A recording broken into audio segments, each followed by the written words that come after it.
प्रभु आपको बहुत आशीष दे। सभी सेवक जनों को हमारा दिल से स्तुति महिमा प्रभु को देते हैं। बॉम्बे की कलीसिया से आप सबको मैं सलाम लाता हूं, क्योंकि सभी लोगों ने बोले हमें हमारा सलाम देना पंजाब वालों को। अगर आप भी अपना सलाम देंगे तो मैं बॉम्बे लेके जाऊंगा। आप बोलेंगे प्रेज द लॉर्ड बॉम्बे वालों के लिए। खुदावन आपको बड़ी आशीष दे। इस वक्त हमारे लिए लोग प्रार्थना में हैं और आज ये पहली सभा है और बड़ा लंबा सफ़र है हमारा 15 दिन के आसपास। आज 15 तारीख है, ठीक नवंबर 30 तारीख तक मैं पंजाब में हूँ और ये 15 दिन की मीटिंग भिन्न भिन्न जगहों के अंदर है। मैं उन सभी पास्टरों का धन्यवाद देता हूँ जिन्होंने मुझे इस लायक समझा कि अपने कन्वेंशनों में हमें बुलाने के लिए आवत दी। और सतकोहा के कन्वेंशन में मुझे लगता है कि 10-12 साल से ऊपर हो गया होगा, मैं लगातार आ रहा हूँ।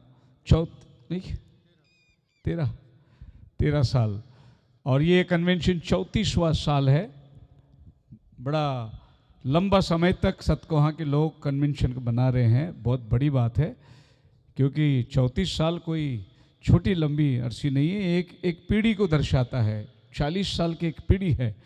सो मुझे उम्मीद है कि अगर प्रभु के आने में देर हो तो आप लोग 40 भी पूरा करेंगे। अगर प्रभु के आने में देर हो तो उतना टाइम है नहीं, प्रभु का आना बहुत निकट है। और मैं हमेशा लोगों को कहता हूं कि हो सकता है प्रभु के आने में इन छोटे बच्चों की शादी भी नहीं होगी, उसके पहले प्रभु आ जाएगा। इतना टाइम करीब है। और जिस तरीके से हम हमारे इर्द गिर्द के वातावरण को देखते हैं तो भविष्यवाणियाँ बहुत तेज़ी से पूरी हो रही है। और इन दिनों के अंदर एक बहुत ज़बरदस्त घटना चल रहा है, वो इज़राइल के साथ। और प्रभु का वायदा इज़राइल के साथ बना हुआ है।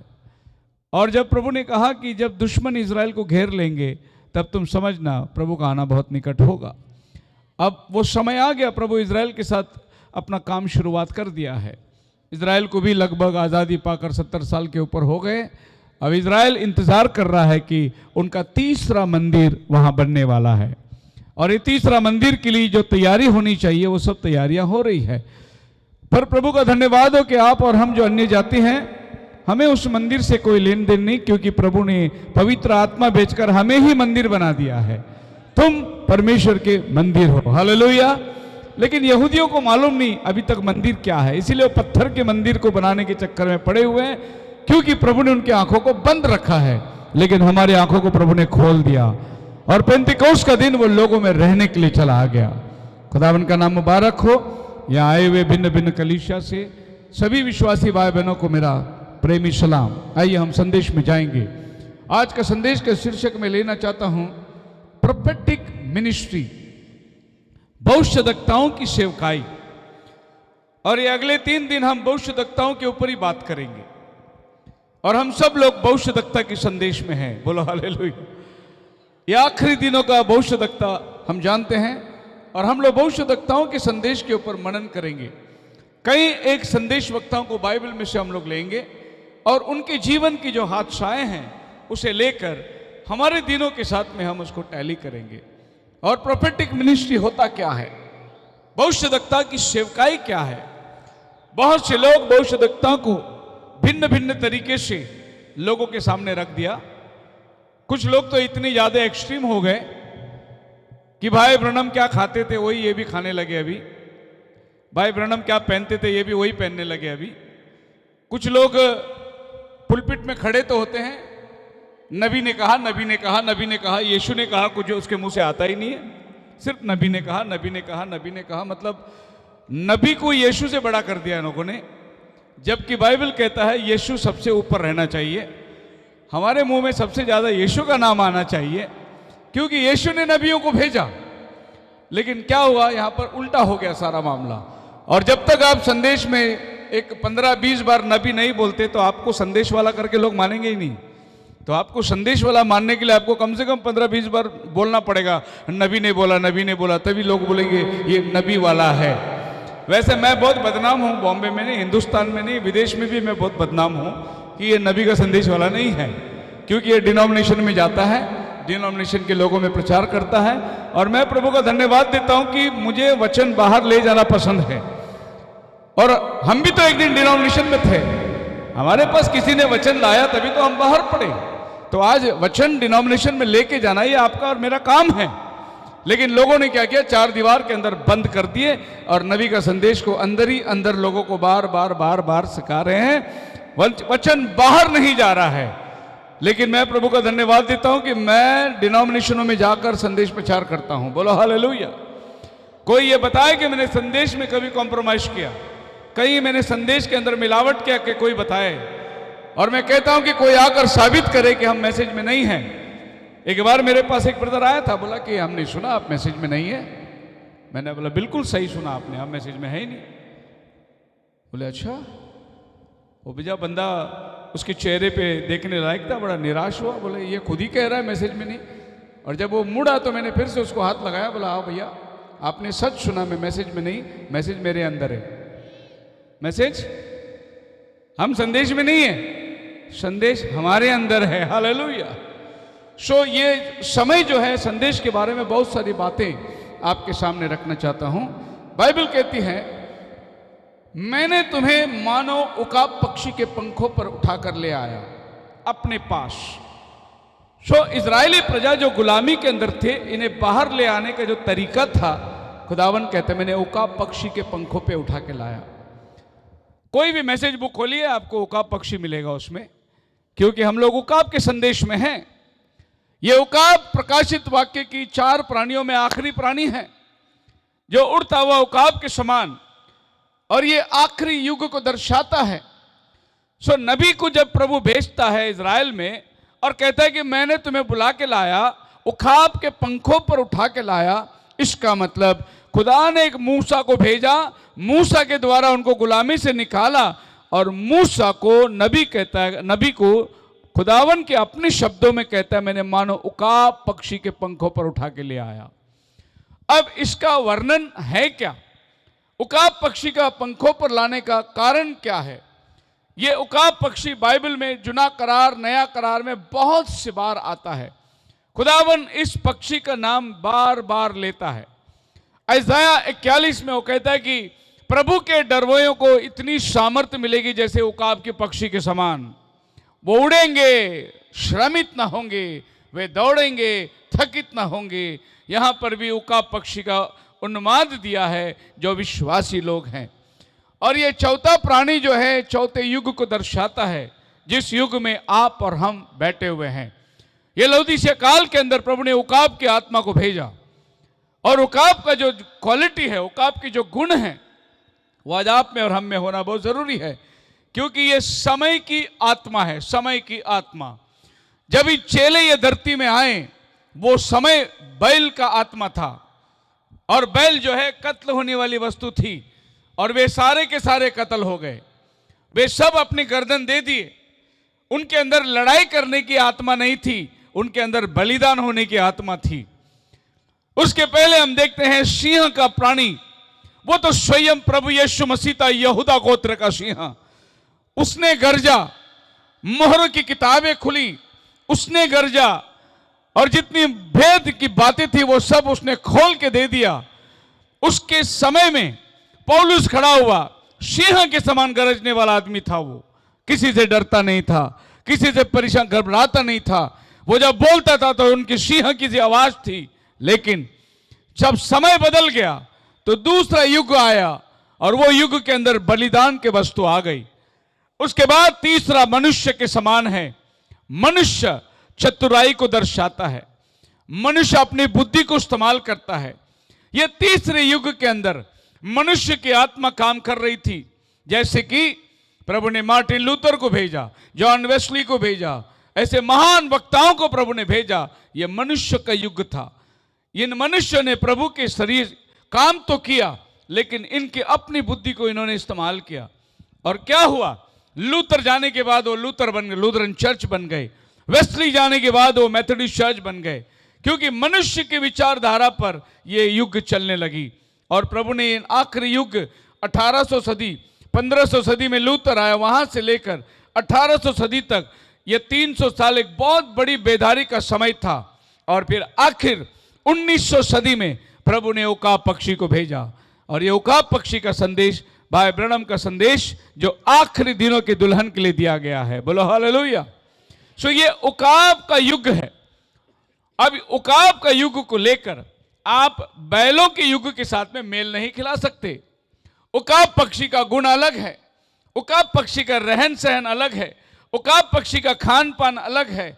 उकाब के सारे गुण जो है इन अंतिम दिनों के अंदर प्रभु अपने इस युग की दुल्हन के अंदर देगा। पढ़िए अनुवाद की किताब व्यवस्था विवरण 32 अध्याय उसका 11 वचन। व्यवस्था विवरण डिट्रोनॉमी चैप्टर 32 वर्स 11। बाइबल कहती है, As an eagle stirreth up her ਜਿਵੇਂ nest। ਉਕਾਬ ਆਪਣੇ ਆਲਣੇ ਨੂੰ ਹਿਲਾਉਂਦਾ, फिर प्रभु उकाब का उपमा दे रहा है, जैसा उकाब पक्षी अपने पंखों पर ਆਪਣੇ ਬੱਚਿਆਂ ਉੱਤੇ ਫੜਫੜਾਉਂਦਾ ਹੈ, ਆਪਣੇ ਪਰ ਫੈਲਾ ਕੇ ਉਹਨਾਂ ਨੂੰ ਲੈਂਦਾ ਹੈ जी। ਆਪਣੇ ਖੰਭਾਂ ਉੱਤੇ ਉਹਨਾਂ ਨੂੰ ਚੁੱਕਦਾ ਹੈ। उकाब पक्षी जैसे अपने बच्चे को अपने पंखों पर उठा के ले जाती है, प्रभु फिर से एक बार उकाब पक्षी का उपमा दे रहा है। यह उकाब ही एक ऐसी पक्षी है जो अपने बच्चे को पंखों पर उठाकर ऊंचे पर ले जाती है और ऊपर जाने के बाद में वो हट जाता है और उसका बच्चा ऊपर से नीचे फड़फड़ाते आता है, सीखता है। जब वो बच्चा नीचे जमीन की तरफ में आने लगा, वो आकर उसके बच्चे को फिर से उठा के ले जाती है। ये एक ही पक्षी ऐसा है जो अपने बच्चे को ले जाके उड़ना सिखाती है। हालेलुया। और प्रभु उस पक्षी का उदाहरण को लेकर अपने कलीसिया को दे रहा है, मैंने मानो तुम्हें उकाब पक्षी के पंखों पे लाया, मैंने तुम्हें उड़ना सिखाया, मैंने तुम्हें चलना सिखाया। बोलो हालेलुया। अब फिर प्रभु उकाब पक्षी का दरमियान, so God has mean bestowed people of the same tender and powerful care. मतलब जैसे एक उकाब पक्षी के ऊपर खुदावन का उकाब पक्षी का ध्यान रहता है, वैसे ही आपके और हमारे ऊपर खुदावन का ध्यान रहा। जैसे मिस्र देश के गुलामी के अंदर 400 साल ये लोग बीते, प्रभु ने उकाब पक्षी को भेजा, उनको अपने पंखों पर उठा के लाया। मैं कुछ खास बात आपको बताने जा रहा हूं, ये कि अगर खुदावन कहता है मानो मैंने उकाब पक्षी के पंखों पर आपको लेकर आया, तो दो अर्थ होता है। एक तो उसने नबी को भेजा, उनको बुला लाया। दूसरा, उनको लाने का जो तरीका था वो भी उकाब पक्षी का ही तरीके से लेके आया उनको। कैसे? अभी अगर आप अनुमान करोगे तो प्रभु उनको कहता है, पढ़िए भजन संहिता 105 का 37 वचन। 105 उसका 37 वचन 37। ਉਹ ਚਾਂਦੀ ਅਤੇ ਸੋਨੇ ਨਾਲ ਉਹਨਾਂ ਨੂੰ ਬਾਹਰ ਕੱਢ ਲਿਆਇਆ। ਉਹਨਾਂ ਦੇ ਗੋਤਾਂ ਵਿੱਚ ਕੋਈ ਡਗਮਗਾਉਣ वाला ना सी। उनमें से कोई भी कमजोर नहीं था, ऐसी बोलता है बाइबल। एक भी उसमें से कमजोर नहीं था। मतलब 400 साल की गुलामी से जब वो निकल कर आए, एक भी कमजोर नहीं था। मतलब हम तो कमजोर हो गए। हम कल सवेरे 10 बजे घर से निकले, रात को 3 बजे पहुंचे। जबकि हम प्लेन से आए तो भी हम इतने थक गए कि सवेरे हम उठ ही नहीं पाए। बड़ा परेशानी हुआ। और पंजाब का जो धुन है, ये धुन के वजह से कल रात हम लोग जब प्लेन में थे तो हमारा पायलट बोल रहा था कि अभी नीचे उतरने का रास्ता दिखाई नहीं दे रहा है अमृतसर में, क्योंकि सारे धुन के वजह से। तो वो ऊपर ही घूम रहा था। बोले एक चक्कर लगाया, बोला अभी भी नहीं उतर पा रहा हूँ, अभी भी नहीं उतर पा रहा हूँ। तो हमने सोचे क्या वापस बॉम्बे लेके जाता क्या है? उतर ही नहीं पा रहे हो। तो अंदर सब लोग दुआ करने लगे, अब उतर ही नहीं पा रहे तो ये छोड़ेगा कहाँ ले जाके। अरे प्रभु सही सलामत हमको नीचे उतार दे। और फिर 3-4 चक्कर के बाद वो आया नीचे, बोले अभी लैंडिंग हो गई। और वो प्लेन ऐसे ही चला रहा था जैसे लैंड होने के बाद में जैसे रोड में हम लोग स्कूटर चलाते नहीं, धक्का मार के, क्योंकि उसको रास्ता ही नहीं दिख रहा है, वो अचानक ब्रेक मार देता हो। तो हम बड़े परेशान हो गए। अब आप सोचिए, मैं, मेरी मिसेस और मेरा लड़का, हम 3 जन आए। हमारे बैग उठा के लाने में हम लोग बड़े परेशान हो गए। एयरपोर्ट की हालत तो इतना खराब है कि जैसे हमारे पास में औजार बहुत है, लैपटॉप है, प्रोजेक्टर है, कैमरा है, तो एक एक चीज खोल के बाहर रखना पड़ता है उनको। सब चेक करते हो लोग, इसमें बैटरी विटरी है, ये वो सोचते कहीं बम तो नहीं लेके जा रहे हैं ये लोग, तो सब चेक करना पड़ता है। बहुत बुरी हाल है, मतलब एक एक सामान निकाल के बाहर रखना, वो भी एक बार नहीं, एक बार बॉम्बे में हो गई, एक बार दिल्ली में हो गई, दो दो तीन तीन बार जहां पे हो गए, सब चेकिंग हो रही है। बोले ये क्या लेके जा रहे हैं, ये क्या लेके जा रहे हैं, उनको पता ही नहीं ये प्रोजेक्टर है क्या काम का है, उसको एक्सरे मशीन में डालते, बहुत सारा चेकिंग करते हैं। मैं आपको ये इसलिए बता रहा हूं कि ये बंबई से पंजाब की यात्रा में हम 3 लोग खाली अपने बैग लेके आने को इतना थक गए, इजरायली लोग अपने गाय बैल जानवर सब लेके निकल रहे हैं। वो कितने थके होंगे, उनकी तो मुर्गी भी उनके साथ है, उनका कुत्ता भी उनके साथ है। अब वो मुर्गी को भी खिलाना है, कुत्ते को भी खिलाना है, गाय बैल गधा सब देख के वो लोग निकल रहे। और बाइबल कहता है प्रभु ने उनको रात और दिन चलाया। कितना? रात को अग्निस्तंभ के द्वारा, दिन को बादल के स्तून में प्रभु ने उनको चलाया, और 4-5 दिन के दरमियान उनको प्रभु ने 272 किलोमीटर चला के लाया। क्योंकि लाल समुंदर और निकले वो लोग सुकोत से लेकर तो 270 किलोमीटर 3-4 दिन के अंदर कुत्ता बिल्ली भैंस गाय सब लेके चल के आए। और हम ये 2 दिन की सफर में थक गए, वो लोग थके नहीं करके बाइबल बोलता है। उनमें से एक भी कमजोर नहीं था। आपकी भाषा में पढ़े आपने भजन संहिता 105-37 में, ਉਹ ਚਾਂਦੀ ਅਤੇ ਸੋਨੇ ਨਾਲ हाँ ਉਹਨਾਂ ਨੂੰ ਬਾਹਰ ਕੱਢ ਲਿਆਇਆ। ਉਹਨਾਂ ਦੇ ਗੋਤਾਂ ਵਿੱਚ ਕੋਈ ਡਗਮਗਾਉਣ ਵਾਲਾ ਨਹੀਂ ਸੀ। उनमें से कोई भी फीबल मतलब कमजोर नहीं हुआ। हालेलुया। इसमें बुजुर्ग भी लोग हैं, बच्चे लोग हैं, और बाइबल कहता है वो कमजोर नहीं हुए। मतलब कमजोर नहीं हुए का मतलब ये हुआ कि वो ये नहीं कहे होंगे बस मूसा 2 दिन आराम करेंगे इसके आगे जाएंगे, नहीं, वो तैयारी थे चलने के लिए। और बाइबल कहता है कि वो कमजोर नहीं हुए। इसका मतलब यह है कि मैंने तुम्हें उकाब पक्षी के पंखों पर लाया, इसका अर्थ है उकाब की ताकत मैंने तुम्हें दिया और तुम्हें वहां से लेकर आया। बोलो हालेलुया। अब उकाब पक्षी को देखो, वो अपना पंख फैलाकर आसमान पे, वो ऐसा फड़फड़ाता नहीं कौवे की तरह। बहुत सारे विश्वासी लोग कौवे की तरह फड़फड़ाते, कभी ये चर्च में कभी वो चर्च में, लेकिन उकाब जो बच्चा रहेगा ना, वो अपना आसमान में खुला अपना पंख फैलाकर उस गर्म हवा में घूमता रहता है, उसको फड़फड़ाने की जरूरत नहीं है, वो एक लेवल में चले जाता है। और पक्षियों में और उकाब पक्षियों के अंदर अंतर यह है, सबसे बड़ी वाली अंतर वो ये है कि जैसे आंधी चलती है, तूफान आता है, बरसात होता है, तो बाकी सब पक्षियां कहीं ना कहीं आड़ ढूंढते हैं, किसी घर में छत में कहीं जाके छिपते हैं। उकाब छिपता नहीं, वो बादल के ऊपर चला जाता है। हालेलुया। और ऊपर वो पंख फैलाता है, नीचे तूफान चल रही है, वो तूफान के ऊपर चला जाता है। वैसे ही उकाब पक्षी के आत्मा, उकाब पक्षी का गुणवादी विश्वासी लोग ये दुनिया के संकट मुसीबत बीमारी से नहीं घबराएंगे, वो इसके ऊपर विश्वास की जहाज में चलते रहेंगे। कितना भी तकलीफ मुसीबत, हम तो उकाब के बच्चे हैं, हम तूफानों के ऊपर घूमने वाले लोग हैं। हालेलुया। सो बाइबल कहता है सोने चांदी लेकर ये लोग निकले, क्योंकि प्रभु ने मिस्री लोगों का मन को इतना नरम कर दिया कि जब ये निकलने की बात आई तो वो बड़े खुशी से उनको जाने चले, विदा कर रहे थे। क्योंकि वो 10 विपत्ति जो आकर पड़ी थी बहुत भयानक थी। और आखिरी विपत्ति ये थी कि उनके सारे घर के पहिलौटे, चाहे वो इंसान हो, जानवर हो, पक्षी हो, उनका घर का पहला गाय, पहला बकरी, पहला लड़का, जो भी पहला हो, सब मर गए। वो इतने परेशान हो गए कि जब ये बोले जाना है, बोले जाओ भाई, जो लेना है लेके जाओ। सारा सोना निकाल के दिए, सारे चांदी निकाल के दिए, बोले ले जो भी चाहिए, हमारा घर खाली करके जाओ, लेकिन तुम जाओ यहां से, क्योंकि बहुत भयानक हाथ तुम्हारा परमेश्वर का हमने देखा है। यही सोना चांदी लेके चलने के लिए जब खुदा ने कहा, आगे चलकर इन्होंने इसी सोना चांदी का दुरुपयोग किया। क्या दुरुपयोग किया? जब मूसा पर्वत पर चला गया था, उस समय में उसको आने में देर हुई, तो नीचे लोगों ने हारून को पकड़े, बोले कि पता नहीं मूसा का क्या हुआ, अब हमारे लिए एक देवता बना के दे ताकि इसके आगे हमारी यात्रा को सफल मिले। तो हारून जो है बीचों बीच फंस गया, वो मूसा की तरफ देख रहा है, वो भी नहीं आ रहा है, और लोग भी जो है मारने के लिए तैयारी हो गए। पत्थर उठाया तो हारून ने एक तरकीब बनाया, बोला तुम्हारे सोने चांदी दे दो जो लाए।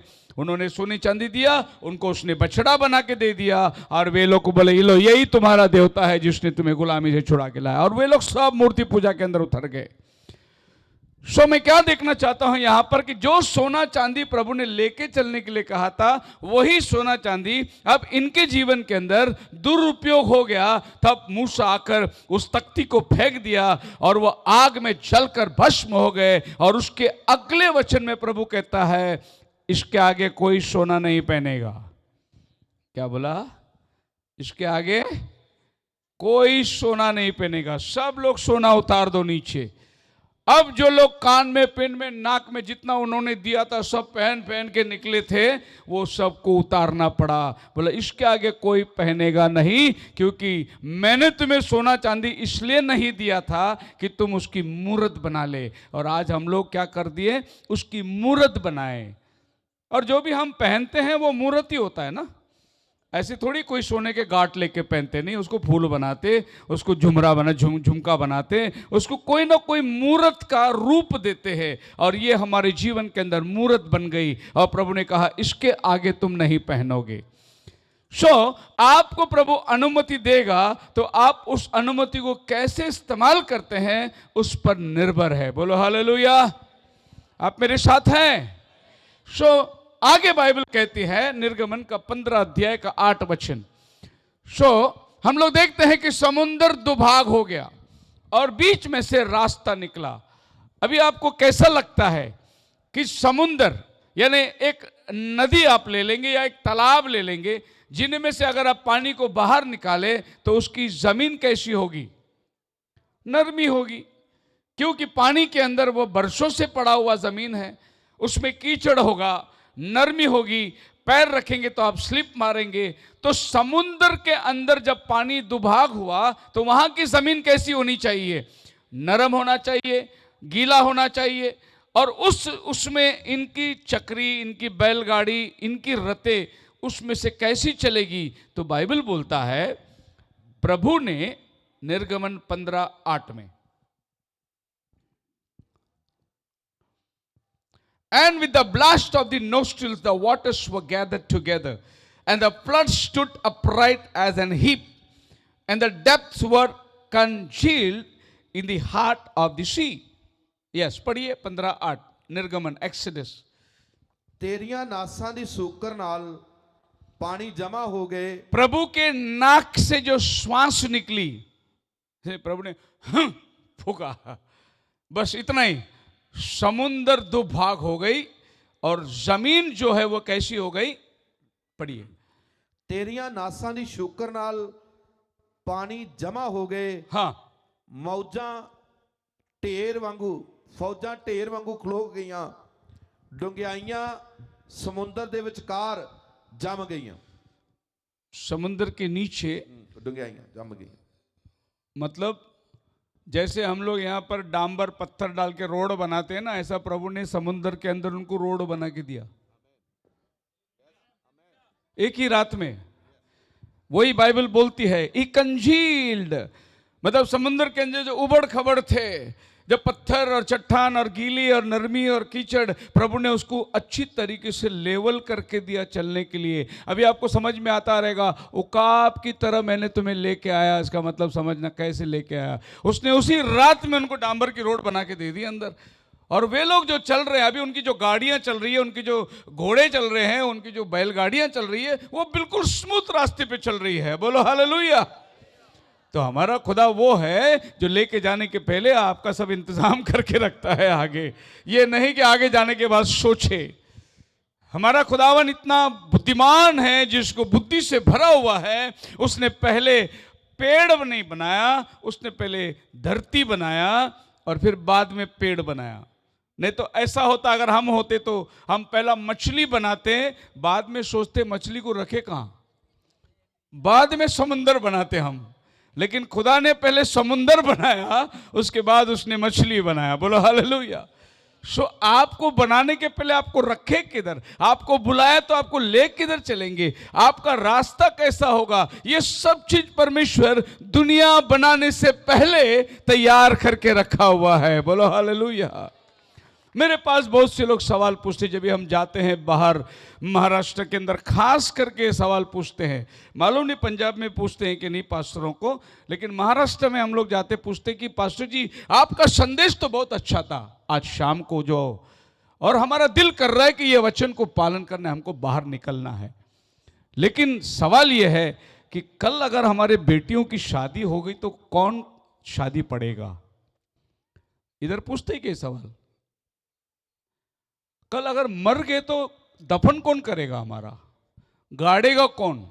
क्योंकि हमारा संस्था में से अगर हम निकल गए तो वो तो नहीं गाड़ने को आने वाले, वो तो शादी नहीं पड़ेंगे। फिर हमारी शादी और हमारी गाड़ने की विधियां ये सब कौन करेगा अगर हम आपके पीछे चलेंगे तो मैं उनसे कहता हूं कि भाई मैंने तो रैप्चर का संदेश लाया मैंने, और आप मरने की सोच रहे। मैं तो तुम्हें उठा ले जाने की संदेश को लेकर आया और आप गाड़े जाने के बारे में सोच रहे हैं। अजय मुर्गी और सोचेगा क्या? उकाब का बच्चा हो तो सोचेगा, क्योंकि उकाब की तरह प्रभु लेके जाने वाला है। अरे जो होगा प्रभु देखेगा, हमें तो उसका वचन का अनुकरण करना है। पर लोग समझ चाहिए हो गई कि हम गाड़े, मरेंगे तो गाड़ेंगे कौन? मैं बोला अगर नहीं गाड़ते तुम्हारे चर्च वाले तो भी कोई फिक्र नहीं, म्युनिसिपैलिटी वाले लेके जाएंगे। वो थोड़ी तुम्हारे मरे हुओं को घर में रखने के लिए देंगे।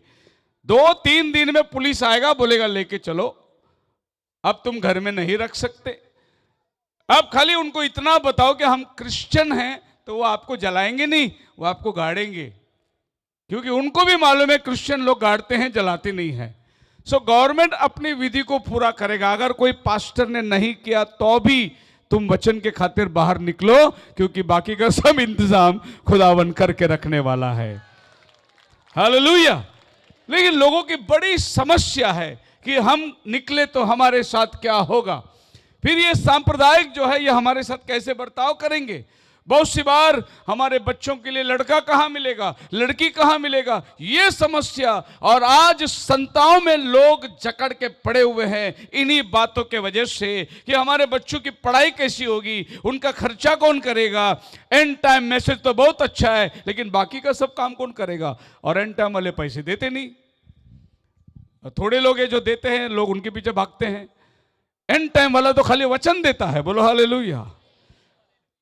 अरे कुछ एंड टाइम वाले हैं जो भी वो सोचते कि डिनोमिनेशन वालों की तरह काम करके कुछ पास्टरों को पैसे वैसे गाड़ी घोड़ा दे के उनको अपने पास बांध के रखने, यह डिनोमिनेशन की स्पिरिट है। लेकिन प्रभु की स्पिरिट केवल वचन से बंधा हुआ है। पौल कहता है कि तुम्हारा हमारा अगर कुछ कर्जा है तो सिर्फ प्रेम कर्जा है, इसके अलावा और कोई कर्जा होना नहीं चाहिए सिवाय प्रेम के हमारे अंदर, और किसी भी चीज से हम लोग लेन देन नहीं होना चाहिए। बोलो हालेलुया। लेकिन अभी मुश्किल यह है, अगर कोई पास्टर ने किसी को गाड़ी दे दिया और वो पास्टर के साथ दोस्ती कट गई तो गाड़ी वापस ले लेगा वो। ये भी डर रहता है कि कहीं ये घर वापस ना ले ले, कहीं ये मेरे को बोल दे कि भाई ये घर मैंने बना के दिया, खाली कर दे क्योंकि तू मेरे साथ नहीं है। और बंदे इस वजह से गुलामी करनी पड़ती है लोगों को, और इनके पास आजादी होती नहीं। आजादी किसके पास है? जो वचन पर चलता है उसके पास आजादी है। बोलो हालेलुया। मैं बार बार ये कहता हूं, बहुत सी बार कहा भी हूं, आप भी सुने हैं, फिर एक बार कहता हूं। एक पास्टर बहुत अच्छा प्रचार करते थे, लेकिन बेचारे गरीब थे, फटा हुआ जूता पहनते थे, कपड़े पुराने थे। लेकिन कोई चर्च वालों ने उसको बोला कि आप प्रचार के लिए हमारे इधर आइए आज। पर एक बात है कि हम लोगों को वो बीच बीच में हालेलुया बोलने की आदत नहीं है। सो आप वो हालेलुया का नारे मत लगाओ, बाकी बहुत अच्छा प्रचार करते। और पास्टर जी आए पुलपिट में माइक लिए, बोले कि प्रचार करते करते उसको जोश आ गया, उसने हालेलुया नहीं बोला हो, क्योंकि पीछे पास्टर ने उसको जूता दिखा दिया। मैं जूता है नहीं दूंगा। फिर उसने चुप हो गई। दूसरी बार उसने प्रचार शुरू किया, फिर से जोश में आ गया, अल्ले पीछे से पास्टर ने जूता दिखाया नहीं दूंगा। तीसरी बार आत्मा ने उसको अपने हाथ में ले लिया। वो बोला कि जूता मिले ना मिले, हालेलुया हालेलुया, अब मुझे कोई रोक नहीं सकता, क्योंकि प्रभु का आत्मा मुझे उत्साह कर रहा है। लेकिन ये जूते की वजह से बहुत लोग सच्चाई से मुकर गए, दब गए लोग। चंग गाड़ियों और चंग रुपयों के लिए लोग मुखर गए। अरे अपनी जान पहचान वालों को भी अभी जान पहचान नहीं देते। अपने इतनी रिश्ते जो अपने करीब है उनको भी पहचानना अभी भूल गए, क्योंकि दीवारें आकर खड़ी हो गई है। अगर पास्टर बशीर हमें बुलाते हैं, आते हैं, प्रेज द लॉर्ड, कल हमें वो ना भी बुलाए, हमारे मन में उनके प्रति प्रेम उतना ही रहेगा, उसमें कम बिल्कुल नहीं होगा। हालेलुया। तो आप देख सकते हैं कि प्रेम जो है वो प्राधान्य है, लेकिन आज वो घट चुका है। एक सांप्रदायिक लोग सांप्रदायिकों में जाकर बैठ सकते हैं, लेकिन एक एंड टाइम वाला दूसरे एंड टाइम वालों के साथ जाके बैठ नहीं सकता, क्योंकि पास्टर ने पहले ही अनाउंसमेंट कर दिया उस मीटिंग में जाना नहीं। किस लिए नहीं जाना उस मीटिंग में? कल तो तुम भी हमारे साथ इसी मीटिंग में संगति करते थे, आज क्यों मना कर रहे हैं? कारण खाना जो है उकाब से बदल चुकी है। सो प्रभु जब कहता है कि मैं तुम्हें उकाब पक्षी के पंखों पर लाया, तो उसकी सारी सुविधाएं देखो। प्रभु ने समुद्र के अंदर रोड बना के दिया उनको चलने के लिए कि तुम्हारी गाड़ियां ना फंसे। लेकिन यही रोड पर जब फारो की रथ उतरी, वो फंस गए, क्योंकि वो रोड केवल प्रभु के चुने हुओं के लिए बनाया गया था, उसमें फारो नहीं चल सकता है। बोलो हालेलुया। और जब फारो नीचे उतर गया तो उनके पहिए निकल गए, क्योंकि देवदूत लोग नीचे आए, उनके पहियों की जो एक्सेल है ना वो सब खोल के छोड़ दिए सब, और उनके पहिए सब निकल गए। वो लोग उस बीच समुंदर में फंस गया। वजह क्या है आपको पता है? इजरायली निकल गए, मिस्री फंस गए। कारण इजरायलियों के पास एक नबी था और मिस्रियों के पास में नबी नहीं था। जिनके पास नबी नहीं है वो रह जाएंगे, और जिनके पास नबी है वो रैप्चर में चले जाएंगे। बोलो हालेलुया। आगे हम देखते हैं कि जब बात बनी समुंदर की, तो गोताखोर लोगों ने, आर्कियोलॉजिस्ट लोगों ने जमीन में जाकर समुंदर के अंदर तैरकर देखा कि ये वही जगह है क्या जहां पारो इनके पीछा करके आया था। तो उन्हें पता चला कि ये लाल समुंदर की एक ऐसी जगह है जहां पर नीचे उसके पहिए, उनके रथ, उनके भाला और बर्छी मिली। तो पता चला कि रास्ता यही है। लेकिन जब उन्होंने उसका नाप निकाला तो 6000 फीट गहरा है वो। लाल समुंदर का बीचों बीच की गहरा 6000 फीट। तो क्या लगता है आपको, प्रभु ने 20 लाख लोगों को 6000 फीट नीचे और फिर 6000 फीट ऊपर चढ़ाया होगा?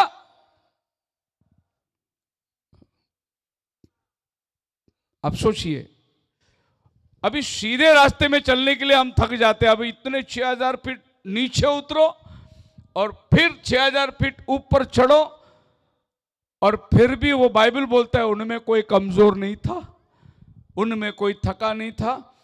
अजी अब आपको समझ में आती होगी कि प्रभु का पक्षी के पंखों पे लाने का मतलब ये था कि प्रभु उनको नीचे उतारने नहीं दिया,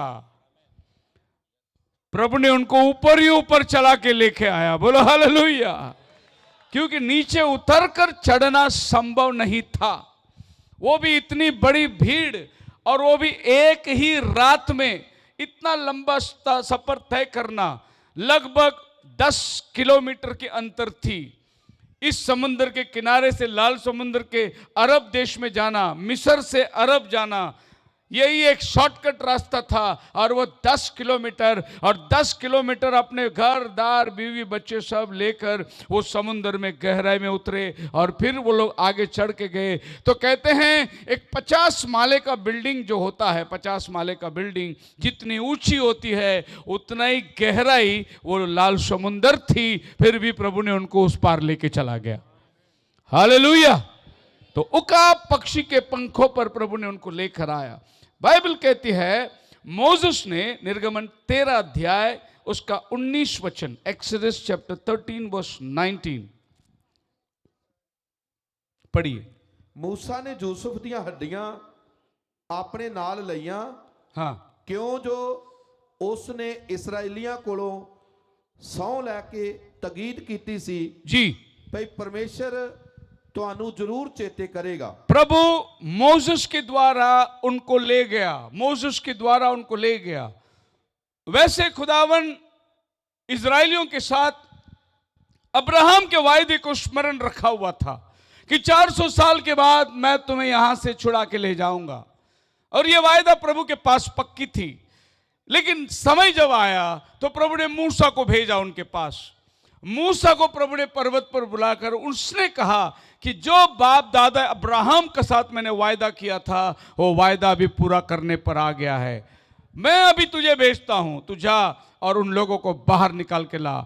मोसेस जाकर फारो से कहता है मेरे लोगों को छोड़ दे। किसको? मेरे लोगों को छोड़ दे। फारो बोला नहीं छोड़ूंगा। मोसेस बोला छोड़ दे। कौन बोला? मेरा प्रभु ने बोला। कौन? इब्राहिम याकूब का परमेश्वर जिसका नाम मैं हूं। क्या नाम? मैं हूं। बोले मैं हूं ये कौन सा नाम है? वो उसने कहा जिसका नाम मैं हूं उसने मुझे भेजा। मैं नहीं जानता तेरा खुदा को। अब मोसेस बोला नहीं जानता तो खुदा के काम दिखाता हूं तेरे को, और एक से एक खुदा का काम दिखाने लगा। आखिर पारो ने बोला तेरे लोगों को लेकर तू चला जा, और मोसेस उनको लेके आ रहा है। अब मोसेस के हाथ में इब्राहिम, याकूब, इशाक, ये सब पूर्वज लोगों की हड्डी है उसके साथ। क्या बोल रहा है बाइबल? बराबर है। उसने अपने परदादाओं की हड्डी साथ में लेके चला। तो वो लोग सब अपने बॉडी को प्रिजर्व करके उनकी हड्डियां सब जमा करके रखे थे। जब ये लोग निकल रहे हैं तो एक और थैला निकाला जो पूर्वज लोगों की हड्डियां थी।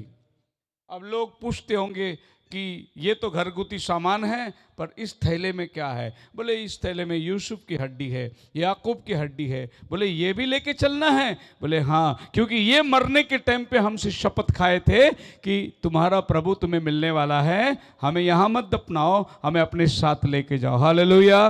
तो जो मरे हुए लोग थे जिनकी सूह की हड्डियां थी वो भी साथ चले। अभी जिंदा लोग तो जा ही रहे हैं, उनके साथ कौन चल रहा है? मरे हुए लोगों की हड्डी भी चल रही है उनके साथ। बड़े धूमधाम से वो लोग उसको लेके जा रहे हैं। क्या उम्मीद से लेके जा रहे हैं? कि जिस देश में प्रभु हमें लेके जा रहा है उस देश में इन हड्डियों में फिर से जान आने वाली है, इसमें फिर से मांस लगने वाला है, हम अपने पूर्वजों को फिर से देखने वाले हैं। अरे उस हड्डियों के अंदर उनकी इतनी आशा थी कि वो अपने साथ साथ लेके चले। अब मूसा आगे चला गया, इन लोगों को ले आया कनान देश के अंदर। ध्यान रखना, उकाब पक्षी के पंखों पर उन्हें लेके आया, ऐसा बाइबल वर्णन करता है। अब एक बार मैं आपको फिर प्रकाशित वाक्य पढ़ाता हूं। यह घटना उत्पत्ति के अगली किताब निर्गमन से निकली। अब मैं आपको प्रकाशित वाक्य 12वां अध्याय में चले ले जाएंगे, और उसका 14 वचन अगर आप पढ़ोगे तो बाइबल क्या कहती है? ਅਤੇ ਇਸਤਰੀ ਨੂੰ ਵੱਡੇ ਉਕਾਬ ਦੇ 2 ਪਰ ਦਿੱਤੇ ਗਏ। हाँ ਭਈ ਉਹ ਉਜਾੜ ਵਿੱਚ ਆਪਣੇ ਥਾਂ ਨੂੰ ਉੱਡ ਜਾਵੇ, हाँ, ਜਿੱਥੇ ਸੱਪ ਦੇ ਮੂੰਹੋਂ बच के। बस यहां पर एक स्त्री को हम देखते हैं, और ये स्त्री के सर पे 12 तारा का मुकुट है, यानी कि ये यहूदी याकूब के 12 तारा को दर्शाता है। और वो सूरज को ओढ़ी हुई है, वो धार्मिकता को दर्शाता है। उसके पैरों तले चांद है, वो कलीसिया को दर्शाता है।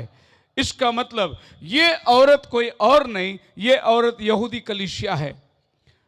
अब आप देखिए, ये कलीसिया एक ऐसे समय में आकर फंसती है जहां पर क्रिस्त विरोध आता है, और क्रिस्त विरोध के बारे में बाइबल में लिखा है। पढ़िए उसी में 11वां अध्याय प्रकाशित वाक्य 1 और 2 वचन। ਤਾਂ ਡੰਡੇ ਵਰਗਾ ਇੱਕ ਕਾਨਾ ਮੈਨੂੰ ਦਿੱਤਾ ਗਿਆ। हाँ ਅਤੇ ਇਹ ਬਚਨ ਹੋਇਆ ਭਈ ਉੱਠ ਪਰਮੇਸ਼ਰ ਦੀ ਹੈਕਲ ਨੂੰ ਅਤੇ ਜਗਵੇਦੀ ਨੂੰ ਅਤੇ ਉਹਨਾਂ ਨੂੰ ਜਿਹੜੇ ਉੱਥੇ ਭਜਨ ਕਰਦੇ ਹਨ ਮਿਣ ਲੈ, ਅਤੇ ਉਸ ਵਿਹੜੇ ਨੂੰ ਜਿਹੜਾ ਹੈਕਲੋਂ ਬਾਹਰ ਹੈ ਛੱਡ ਲੈ, ਅਤੇ ਉਹਨੂੰ ਨਾ ਮਿਣ ਇਸ ਲਈ ਜੋ ਉਹ ਪਰਾਈਆਂ ਕੌਮਾਂ ਨੂੰ ਦਿੱਤਾ ਗਿਆ ਹੈ। हाँ जी, ਅਤੇ ਉਹ ਪਵਿੱਤਰ ਨਗਰੀ ਨੂੰ 42 ਮਹੀਨਿਆਂ ਤੀਕ ਲਤਾੜਨਗੀਆਂ। पवित्र नगर को वो 42 महीने रौंदेगा। यानी ये एंटी क्राइस्ट के बारे में बात हो रही है, क्रिस्त विरोध के बारे में बात हो, जो पवित्र नगर को अपने कब्जे में लेगा और 42 महीना उसको रौंदेगा, अपने पैर से रौंदेगा उसको। अब ये टाइम में बाइबल कहती है मैं अपने 2 गवाहों को भेजूंगा वहां। पवित्र नगर यरूशलेम है, आज का इज़राइल, और इज़राइली कलीसिया के बारे में बाइबल में लिखा है कि उसे एक सरकंडा दिया गया और बोला नाप, मंदिर के बाहर के आंगन को छोड़ दे, खाली भीतर के आंगन को नाप ले। अब बाहर के आंगन क्यों छोड़ना है, वो अन्य जातियों को दिया गया, और भीतर के आंगन जो प्रभु के चुने हुए वहां रहेंगे। बाहर का आंगन अन्य जातियों को दिया। मतलब आज जो युद्ध हो रही है इसका जो वजह है वो मस्जिद है, जिस मस्जिद के अंदर आज ओमर मॉस्क का मस्जिद तैयार है, जहां सुलेमान की मंदिर थी जिसे ढा दिया गया, उसी जगह के बारे में बाइबल बात करती है। अब यह बंटवारा होगा। अभी फिलहाल वो बंटवारा कैसे हुआ है, अभी लड़ाई चल रही है इस पे, ये तेरा या मेरा या तेरा या मेरा। अब दुनिया के 3 बड़े मजहब इस चीज के लिए लड़ रहे हैं।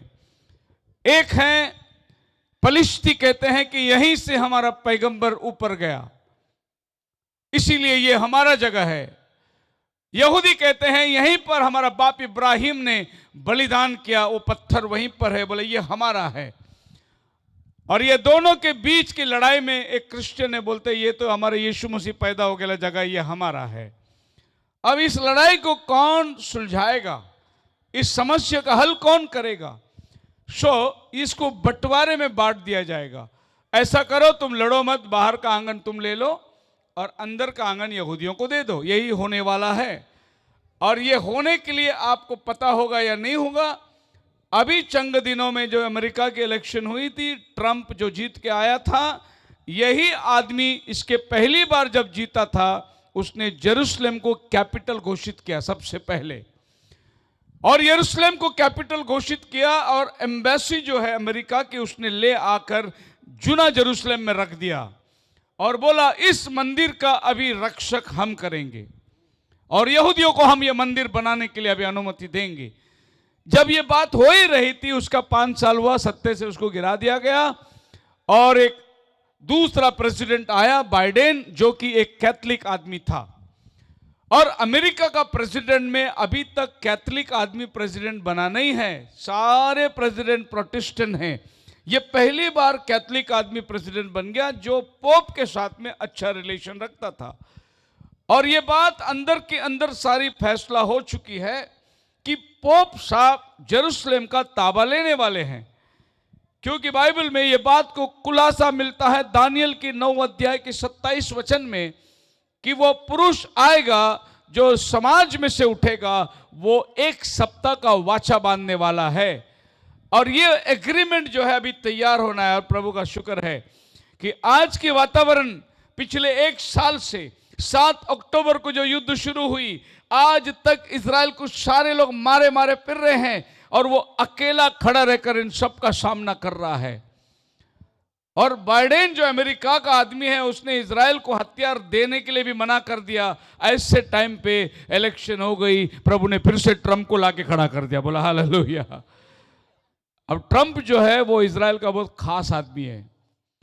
उस जैसे वो चुना, प्रेसिडेंट घोषित हुआ, पूरी इस्लाम की दुनिया हलबल हो गई। अब ये, क्योंकि ये पहले से सर फिरा हुआ है, ये पहले किसी का माना नहीं था। 118 देश ने बोला था इजराइल को कैपिटल मत बनाओ, लेकिन ये बोला कैपिटल होगा, किसको क्या करना है, रोक के दिखाओ, और उसने कर दिया। अभी आदमी वापस आ गया। अब इजराइल की जो परिस्थिति है और मजबूत हो गई, क्योंकि अभी ये पूरा संभाल इजराइल को संभालने वाला है। आप मेरे साथ हैं? अब इस लड़ाई को सुलझाने के लिए कोई तो बीच में आना चाहिए जो दोनों पार्टी को सामने बिठाएगा, दोनों की समरास करेगा। और ये दुनिया में एक ही ताकतवर आदमी है जो इन दोनों को समरास करने वाला, वो है पोप साहब। अब उसकी एंट्री बाकी है, और उसकी एंट्री जिस दिन होगी और वो 7 साल की एग्रीमेंट में जब साइन होगा, भाई ब्रनम बोलते हैं वही टाइम दुल्हन रैप्चर में जाने वाली है। हालेलुया। क्योंकि जब एग्रीमेंट साइन होगी तो यहूदियों का समय शुरू होगा, अन्य जातियों का समय खत्म होगा। अगर अन्य जातियों का समय खत्म हुआ तो रैप्चर बिल्कुल अभी है, कुछ तो भी। ये 34वां कन्वेंशन है पास्टर, 35वां का भरोसा नहीं है। क्योंकि एग्रीमेंट अगर बन गई तो आपका और हमारा जाना निश्चित है। बोलो हालेलुया। मैं जब भी कन्वेंशन में जाता हूं तो यही सोच के जाता हूं ये मेरी आखिरी कन्वेंशन है। अगली कन्वेंशन मिले ना मिले और हम यहां मिले ना मिले, लेकिन ऊपर जरूर मिलेंगे हम लोग, क्योंकि मैं ऊपर जाने वाला संदेश आपके पास लेके आया हूं। सो बाइबल कहती है कि फिर से एक बार इस यहूदियों के साथ एक भलाई होने वाला है, और ये औरत यहूदी कलीसिया है। बाइबल कहती है उसको 2 पंख दिया जाएगा। क्या दिया जाएगा? और ये उड़कर चली जाएगी और इसका हिफाजत होगा 1260 दिन तक। ये जाकर कहीं एक जगह में सुरक्षित बैठी रहेगी। तो इसको उड़ के लेके जाने के लिए क्या दिया जा रहा है? किसका पंख दिया जा रहा है? यही इज़राइल जब गुलामी से निकल के आई तभी भी प्रभु ने उनको पंख पे लेके आया, और यही इज़राइल को अभी प्रभु दोबारा फिर पंख दे के ही उन्हें उठा के लेके जाने वाला है। कितने लोगों को समझा मैं नहीं जानता हूं। खुदावन का काम करने का तरीका बिल्कुल बराबर वैसे ही है। अगर उसने उन दिनों में गुलामी से उनको पंख देकर उकाब के समान उड़ा के लेके आया, आज संकट काल के इस गुलामी के अंदर से भी उन्हें ले जाने के लिए प्रभु उकाब का ही पंख दे रहा है। अच्छा, उस दिन प्रभु ने मूसा को भेजा था उनको ले आने के लिए। फिर अभी ये 2 नबी जो आ रहे हैं 11वें अध्याय में, कौन है? एलिया और मूसा है। हालेलुया। सो वहां भी मूसा ने उनको लेकर आया, और अभी भी मूसा को ही आना पड़ेगा यहूदियों को गुलामी से बाहर निकालने के लिए, क्योंकि खुदावन का वायदा पक्का है।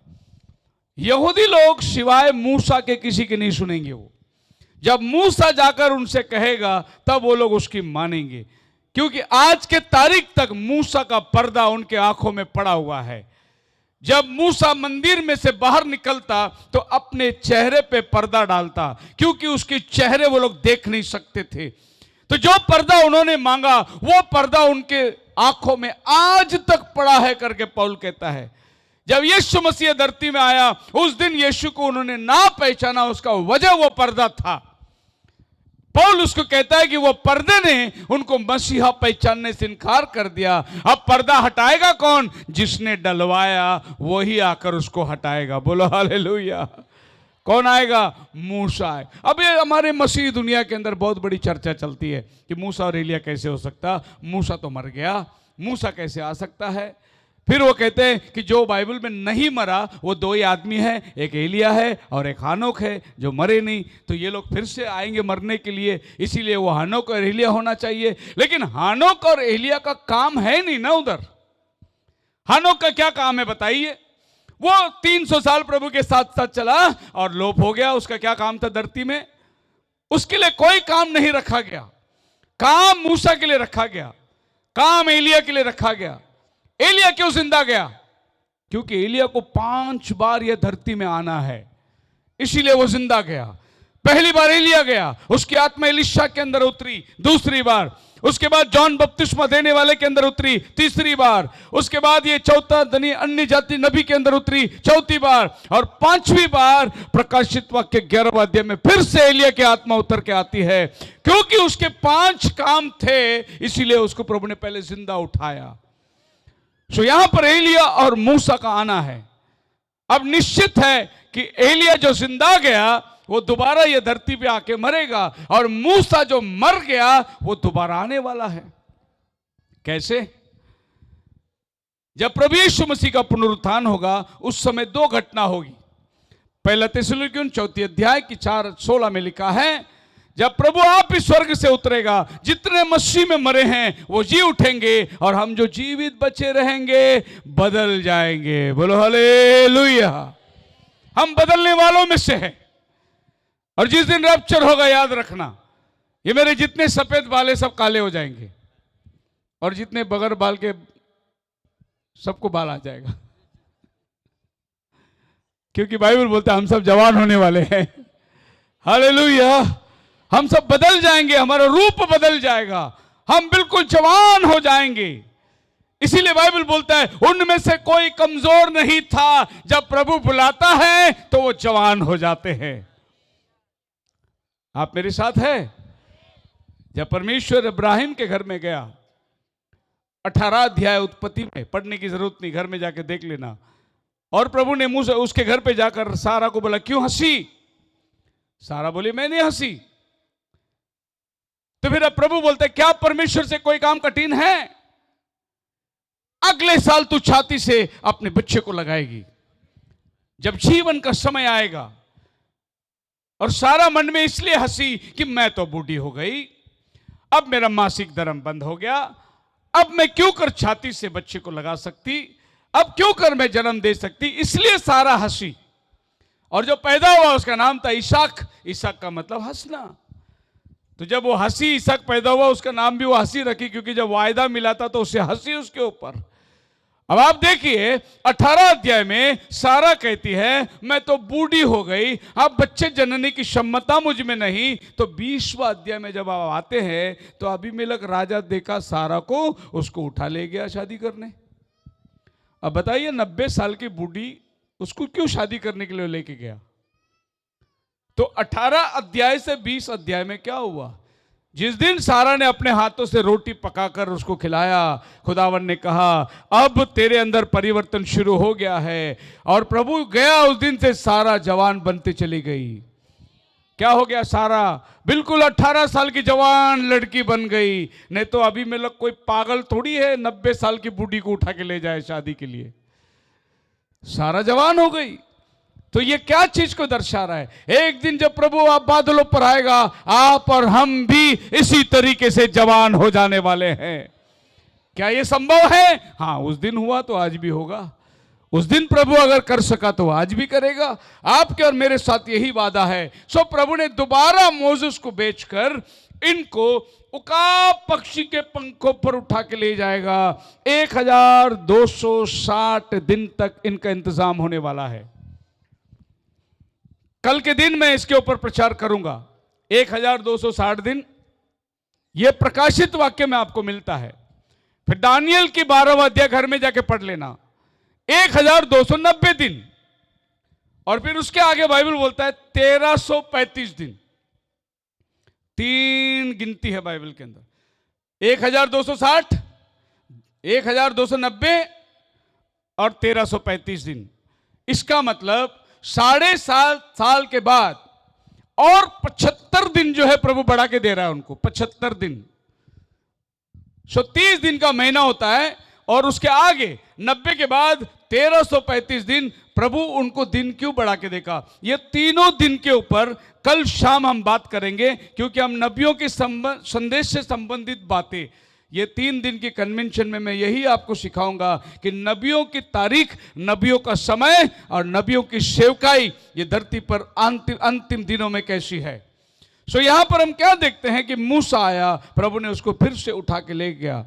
अब इस मूसा एंड इलाइजा, ये श्योरिटी है कि ये मूसा और इलाइजा होंगे, क्योंकि 11वां अध्याय प्रकाशित वाक्य 5:7 में लिखा है एक ने आकाश को बंद किया। अब मैं आपसे पूछता हूं, बाइबल में आकाश को किसने बंद किया? कौन? एलिया ने बंद किया। पानी को खून किसने बनाया बाइबल में? ये 2 काम लिखा है। तो आदमी का नाम नहीं, लेकिन काम लिखा है उसका। और बाइबल में नाम नहीं आता, काम आता है। उसका नाम इम्मानुएल रखना जाएगा। काम लिखा गया है। जब यीशु के पास लोग आए, कहते कि हमें पूछा गया यूहन्ना कि आप ही आने वाले, कोई और आने वाला है, हम किसका इंतजार करें? यीशु ने कहा जाकर कह दो अंधे देखते हैं, लंगड़े चलते हैं। काम बताओ उसको, नाम मत बताओ। क्या बताओ? काम बताओ। आज नामों में लड़ाई हो रही है। काम क्या है हमारा?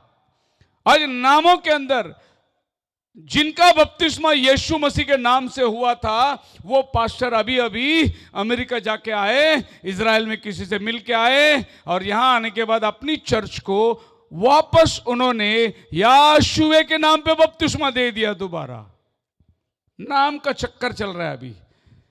जिस पास्टर ने 40 साल यीशु के नाम में दुष्ट आत्मा निकाले, यीशु के नाम में चमत्कार किए, वो अभी बोल रहे यीशु का नाम नकली है, ओरिजिनल याशुआ है, और सबको दोबारा बपतिस्मा। नामों का चक्कर। अब बाइबल में आसमान और जमीन में एक ही नाम दिया गया जिससे आपका और हमारा उद्धार होगा। कौन सा नाम है वो? क्या नाम है? जोर से बोलो। आसमान और जमीन में एक ही नाम दिया गया जिसके द्वारा हमारा उद्धार होगा। और हम लोग ने हमारे ट्रिनिटी समाज के साथ में इस लड़ाई लड़ते आए कि पिता पुत्र पवित्र आत्मा नाम नहीं, प्रभु यीशु मसीह पिता पुत्र पवित्र आत्मा का नाम है। यीशु ही नाम है। यीशु का बपतिस्मा तुम्हें लेना है। यीशु का बपतिस्मा ही तुम्हें पवित्र आत्मा का वरदान देगा। यही प्रचार करते करते आए, लेकिन अभी यीशु को बाजू में रख दिए, खुदा परमेश्वर की लड़ाई चालू हो गई। जो नाम था वो बाजू हो गई। अब लड़ाई किस पे है? खुदा बोलूं या परमेश्वर बोलूं, इस पे लड़ाई है। अजी खुदा का नाम में उद्धार नहीं है, परमेश्वर में भी उद्धार नहीं है। उद्धार तो प्रभु यीशु मसीह के अंदर है। लेकिन दूसरा एक आ गया, बोला कि नहीं ये भी नहीं चाहिए, यीशु नहीं बोलना है, याशुए बोलना पड़ेगा। एक और तीसरा आ गया, बोला याशुए नहीं बोलने का, यहोशुआ बोलने का, यहोशुआ बोलने का। उसने एक अलग ग्रुप चालू कर दिया। तो बोले क्यों ऐसे करने? नहीं, शू बोलना जरूरी है, याशु बोलना जरूरी है। पता नहीं लड़ाई किस किस बातों पर चली जा रही है, और जो उद्देश्य है वो बाजू में रह गई। जिस नाम में शैतान थरथराता है वो नाम बाजू में रह गई। जिस नाम में भूत निकलता है वो नाम बाजू में रह गई। और जो नाम ही नहीं, उसमें बड़ी चर्चा चल रही है, घंटों घंटों तक उस पर उपदेश हो रहा है, लोगों को ज्ञान ही मिल रहा है। मैं समझता हूं कि अभी पास्टर का जगह पुलपिट में खत्म हो गया है, कोई ग्रामर टीचर का जगह आ गया है पुलपिट में। अभी ग्रामर सिखाते नहीं स्कूल में, सब्जेक्ट सिखाते, उनको अभी खड़ा रहना पड़ेगा पुलपिट में, दी दो दाओ ये सब सिखाना पड़ेगा। अभी कहां चले गए हमारे मसीहत? सो मूसा और एलिया आकर दोबारा यहूदियों को अपने पंखों पर लेके जाने वाले हैं। जो यहोवा ने उनको मिस्र देश में से उकाब के पक्षी पंखों पे ले आया, वही परमेश्वर अभी भी उनको अपने पंखों पर ही उठा के ले जाने वाला है। हालेलुया। ऑल टुगेदर बाइबल के अंदर 3 महत्वपूर्ण निर्गमन को हम देख सकते हैं। पहला मोसेस, पहला निर्गमन मोसेस ने लेके आया, लोगों को मिस्र देश की गुलामी से कनान के आजादी में लेके गया, जो वायदे का देश था। दूसरी बार यीशु मसीह धरती में आया, दूसरा निर्गमन को लेकर आया। जो चेले गुलामी यहूदियों के अंदर बंद थे, जो चेले रीत और रिवाजों में बंद थे, प्रभु ने उस रीत और रिवाजों को तोड़कर उनको पेंतीकोस्त की ऊपरी कोठरी में लेके आया और अपना आत्मा उन्हें भर दिया, जो वायदे का देश था। बोलो हालेलुया। यह दूसरा निर्गमन बाइबल में हुआ। और तीसरा निर्गमन प्रभु ने इस अंतिम दिनों में भाई ब्रनम को भेजकर आप और हम जो गुलाम की स्थिति में पड़े थे, रीत और रिवाजों में दबे हुए थे, हमें निकालकर दुल्हन बना दिया, ऊपरी कोठरी पे लेके आया। यह है तीसरा निर्गमन। इसके आगे और कोई निर्गमन होने वाला नहीं है। यह आखिरी निर्गमन है। अगर कोई कहता है कि कोई और आने वाला है, मत सोचो। अगर कोई आने वाला है तो 7वां दूत आके चला गया है। अगर कोई आने वाला है तो 8वां दूत आने वाला है, और 8वां दूत प्रभु यीशु मसीह है, और कोई दूत नहीं है, ना कोई इंसान है, ना कोई इंडिविजुअल सेवा है। अभी दुल्हन की सेवा है। बोलो हालेलुया। कोई अकेला व्यक्ति आकर प्रभु उसको नहीं इस्तेमाल करेगा। अभी प्रभु अपनी दुल्हन को इस्तेमाल करने वाला है। वो दुल्हन में होकर काम करने वाला है। सो जो सांप्रदायिक में जकड़े हुए थे, डिनोमिनेशन के अंदर बंदिश में थे, नबी का संदेश ने हमें बाहर लेकर आया। यह तीसरा निर्गमन हो गया। 2 बातें आपके सामने मैं रखना चाहता हूं नबी के संदेश के विषय में। पहली चीज पढ़िए, प्रकाशित वाक्य 19वां अध्याय उसका 10 वचन।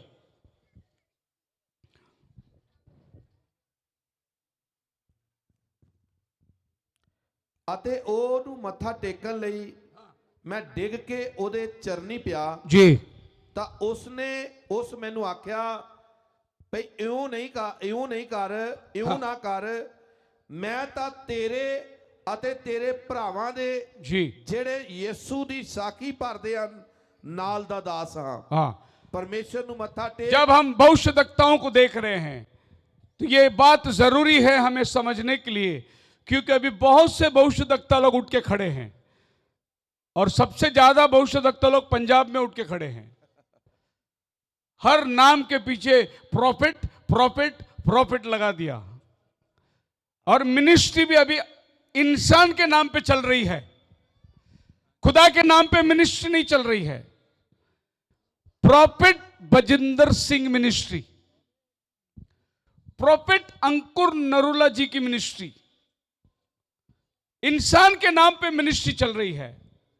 अब सोचिए, मिनिस्ट्री एक ही खुदावन का है, अब इंसान अपना नाम पे मिनिस्ट्री चला लाया। ब्रनम मिनिस्ट्री आज तक नहीं हुई, भाई ब्रनम के नाम पे कोई मिनिस्ट्री नहीं चली। Voice of God recording ministry बनी, खुदावन की वाणी थी, इस पर मिनिस्ट्री बनी। नहीं तो मैं उठकर कल मेरे पास में लोग आ जाए शेखर डेविड मिनिस्ट्री, ऐसा कोई मिनिस्ट्री बनाना नहीं। एक ही मिनिस्ट्री है, प्रभु यीशु मसीह की मिनिस्ट्री है, और वो दुल्हन के रूप में आज लोगों के सामने उभर के आने वाली है। तो यहां पर क्या देखते हैं, एक ब्याह हो रही है आसमान पर, और उसने दुल्हन को देखा तैयार की। इन्हीं दृश्य को हमारे दिनों में नबी ने भी देखा। एक झुंड पहली चली जा रही थी और सारे के सारे वचन से सजे हुए थे, लंबे बाल थे, कपड़े उनके घुटनों के नीचे, बहुत सुहावने वस्त्र, सौम्य था, और वो झुंड चली जा रही थी। भाई ब्रनम उनको देखकर बहुत खुश हुए। पता चला कि ये जो लोग हैं, ये पेंतीकोस्त की दिन जो रिवाइवल हुई थी वो प्रभु की दुल्हन है। उसके बाद एक और झुंड आ रही थी, और वो झुंड को जब भाई ब्रनम ने देखा वो बहुत दुखी हुआ, क्योंकि उस झुंड में औरतें बाल कटे हुए थे, लिपस्टिक लगाए हुए थे, कम कपड़े पहने हुए थे, और वो लोग बिल्कुल लाइन के इस पार उस पार बड़े झूम झाम से जा रहे थे। और भाई ब्रनम रोने लगा, ये सोच के पहली वाली तो पेंटिकोस्टल थी, लेकिन ये वाली कहीं मेरी मिनिस्ट्री तो नहीं है क्या, मेरे प्रचार में ये लोग तैयार हुए? तब एक आवाज आई, मत रो, ये बीच की सदियों में जो गए वो दुल्हन है। अभी पीछे एक झुंड आ रही है, देखना वो तेरा झुंड है। और पीछे एक झुंड आ रही थी, बिल्कुल पहले की तरह सजी हुई, बिल्कुल पहले की तरह लंबे बाल, बिल्कुल सुहावने वस्त्रों से ढके हुए। अब नबी को बोला ये अंतिम दिनों की दुल्हन वापस आ रही है। तब नबी ने बहुत खुश हुआ, बोला मेरे लोगों को मैं देखकर बहुत ही आनंदित हुआ। बोला हालेलुया। इसका मतलब यह है कि आज से कई वर्षों पहले भाई ब्रनम ने आपको और हमको दर्शन में देखा कि एक दुल्हन तैयार होकर आ रही है। कैसे आ रही है? वचन से सजी हुई है। तो ये दृश्य देखने के बाद यूहन्ना के अंदर ताकत नहीं रही, वो गिर गया उस आदमी के पैरों पर जो उसको ये दृष्टांत बता रहा था। अब क्या हुआ, उस आदमी ने यूहन्ना को उठाया, बोला मत रोना, मैं तेरी तरह एक भविष्यद्वक्ता हूं, जो भविष्यद्वक्ता की आत्मा क्या है, यीशु मसीह का सुसमाचार वही भविष्यद्वक्ताओं की आत्मा है, और मुझ में वही आत्मा है। अब दो बातें मैं आपको बताना चाहता हूं। पहली बात, भविष्यद्वक्ता की आत्मा ये अलग चीज है, और दूसरी बात पढ़िए 1 कोरिन्थियन 12वां अध्याय उसका 10 वचन।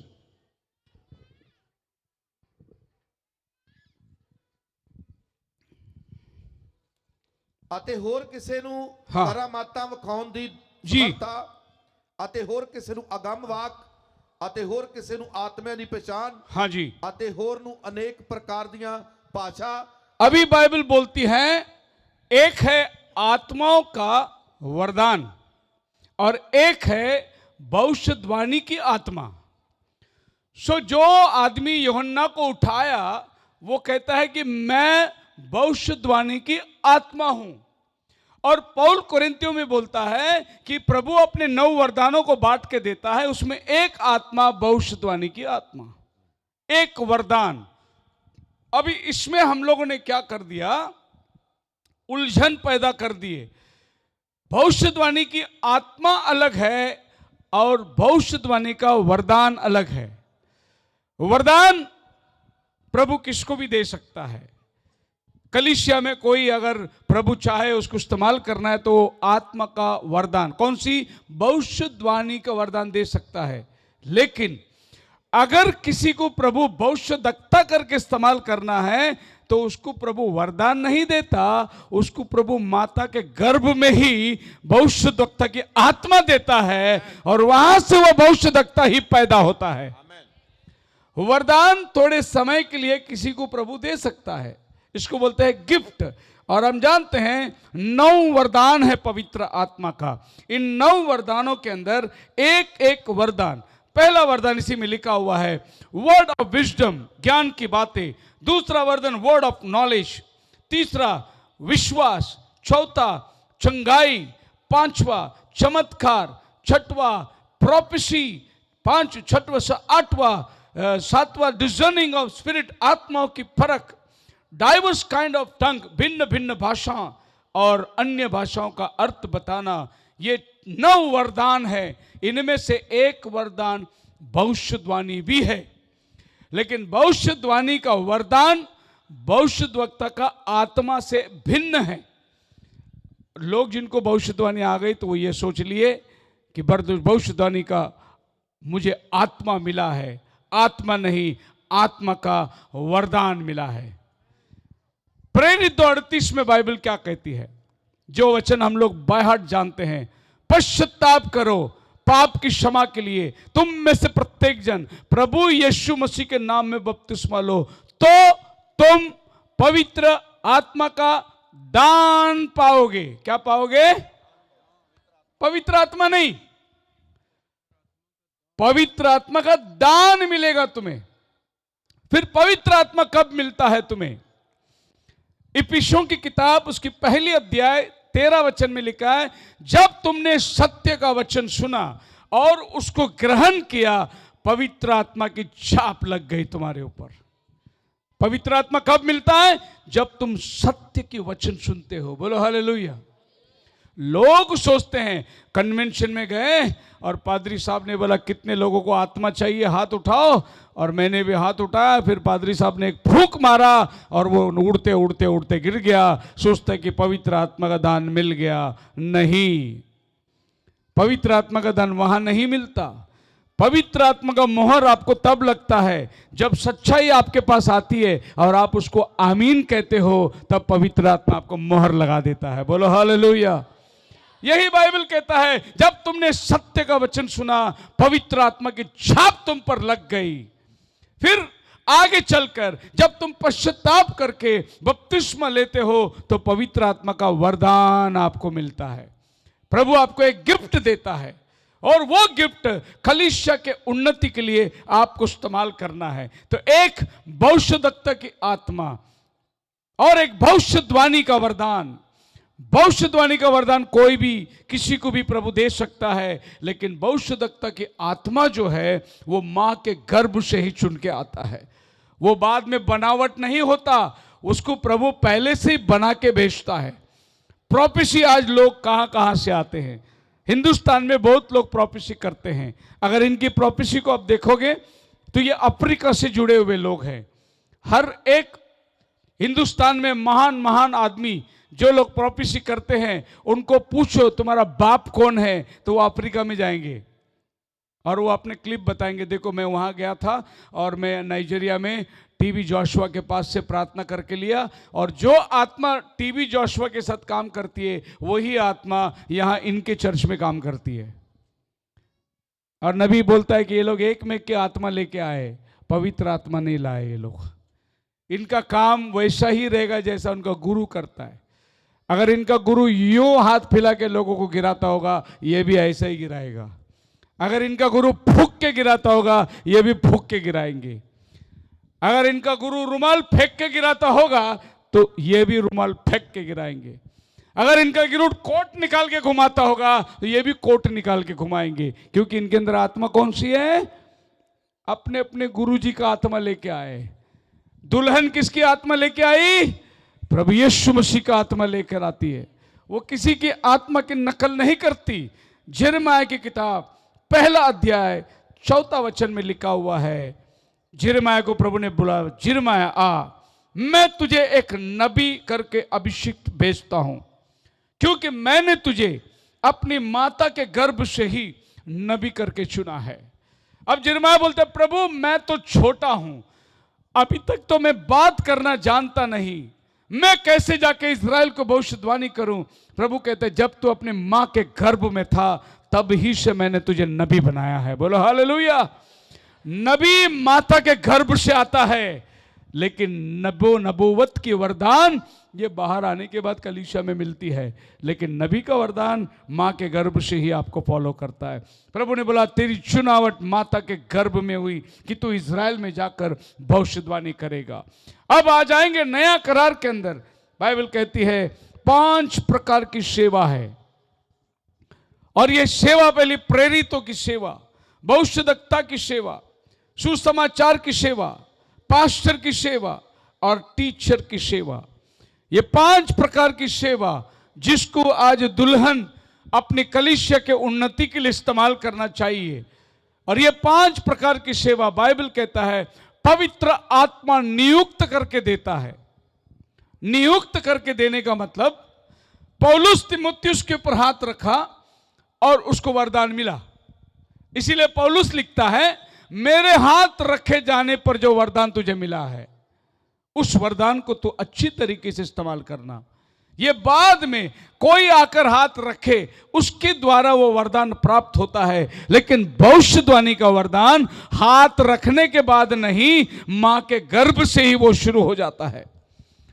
आप भाई ब्रनम के जीवन में देखिए, जब वो छोटा था तभी अपने माँ को बोलता है, ये ब्रिज गिरते हुए माँ मैंने देखा। माँ बोलती, अरे बेटा कैसे गिरेगा वो ब्रिज। लेकिन कुछ वर्षों के बाद जब वो बड़ा हो रहा था, वो ब्रिज गिर गई। बचपन में उसने वो दर्शन देखा था।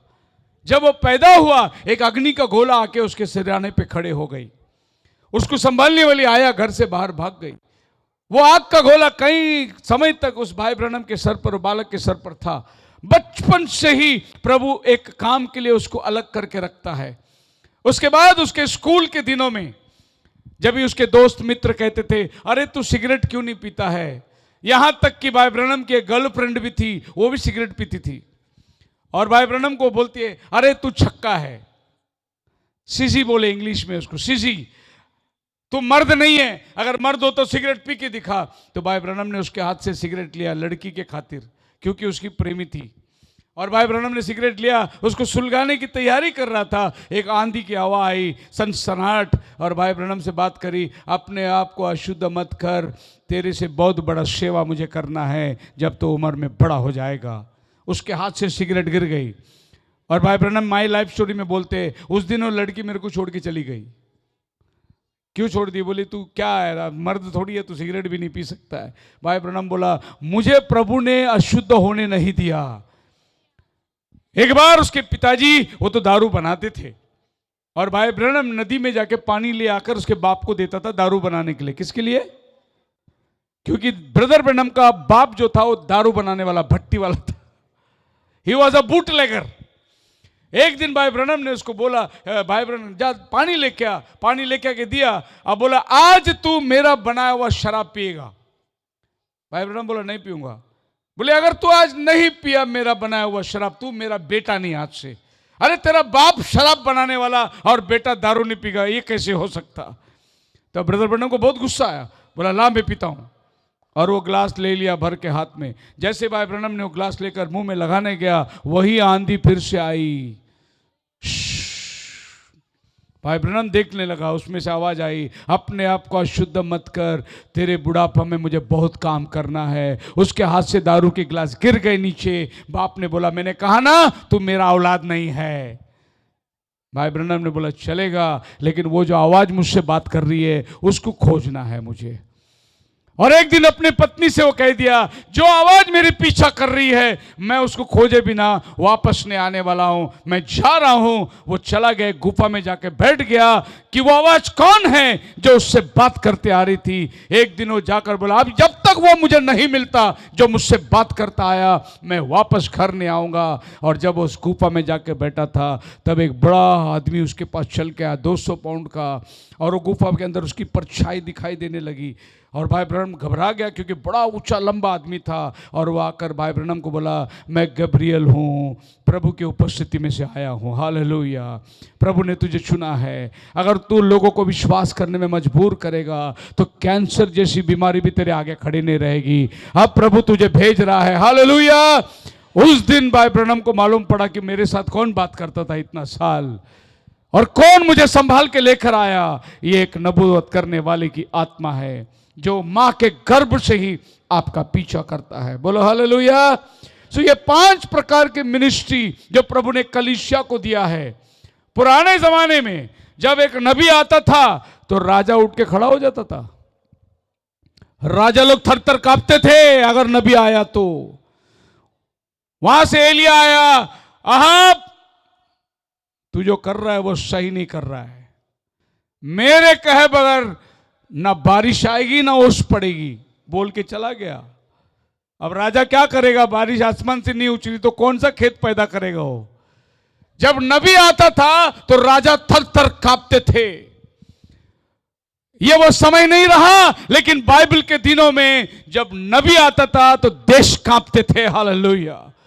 प्रभु नबी के द्वारा देश चलाता था। क्या हिम्मत थी एलिया की जो बोलने की, मेरे कहे बगैर आसमान से एक बूंद पानी नहीं गिरेगा।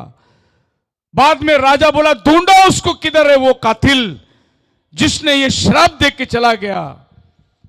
और एलिया को लेकर आए, है इस्राएल के सताने वाले। एलिया ने बोला, मैं नहीं, तू सताने वाला है। और फिर उसने कहा, जा अभी जल्दी से जा, बारिश आने वाली है। 3.5 साल एक बूंद पानी नहीं गिरी, एक बूंद ओस नहीं गिरा, लेकिन अभी जा तू जल्दी, कहीं बारिश तुझे रोके ना। और वो रथ लेके दौड़ रहा है, वहां से बादल आ गई, एलिया उसके पहले दौड़ के चला गया। उकाब की ताकत एलिया के अंदर आ गई, वो रथ के आगे दौड़ के जा रहा है। हालेलुया। आप मेरे साथ है। सो उकाब पक्षी की आत्मा है क्या, और उकाब पक्षी की आत्मा होती क्या है, आगे हम जाएंगे। आज हमारे एंड टाइम मिनिस्ट्री के अंदर ये 5 प्रकार की सेवा को मानना खत्म हो गया है। अब ये 5 प्रकार की सेवा जो है एंड टाइम वाले नहीं मानते। एंड टाइम के अंदर सभी जगह में खाली पास्टर है, एक ही सेवा बच गया। अभी कितनी सेवा बच गई है, जो भी बनता है सब पास्टर ही बनता है। और नबी ने 5 सेवा को बहुत जोर दिया, और बाइबल में इफिसियन 4 में लिखा है यही कलीसिया को रैप्चर में तैयार करेगी। लेकिन आज क्या हो गया, इसमें से 4 सेवा की दुर्लक्ष्य हो गई और एक सेवा पे आ गई अभी जोर, और वो है पास्टर। हर जगह पास्टर, हर जगह पास्टर। मुझे बताओ इस एंड टाइम मिनिस्ट्री में कलीसिया के अंदर इवेंजलिस्ट किधर है, सुसमाचारी किधर है, कलीसिया के अंदर बाइबल टीचर किधर है। यह सेवा प्रभु ने दुल्हन के लिए दिया है, आज दुल्हन इससे मुकर रही है, आज दुल्हन इसको एक्सेप्ट नहीं कर रही है।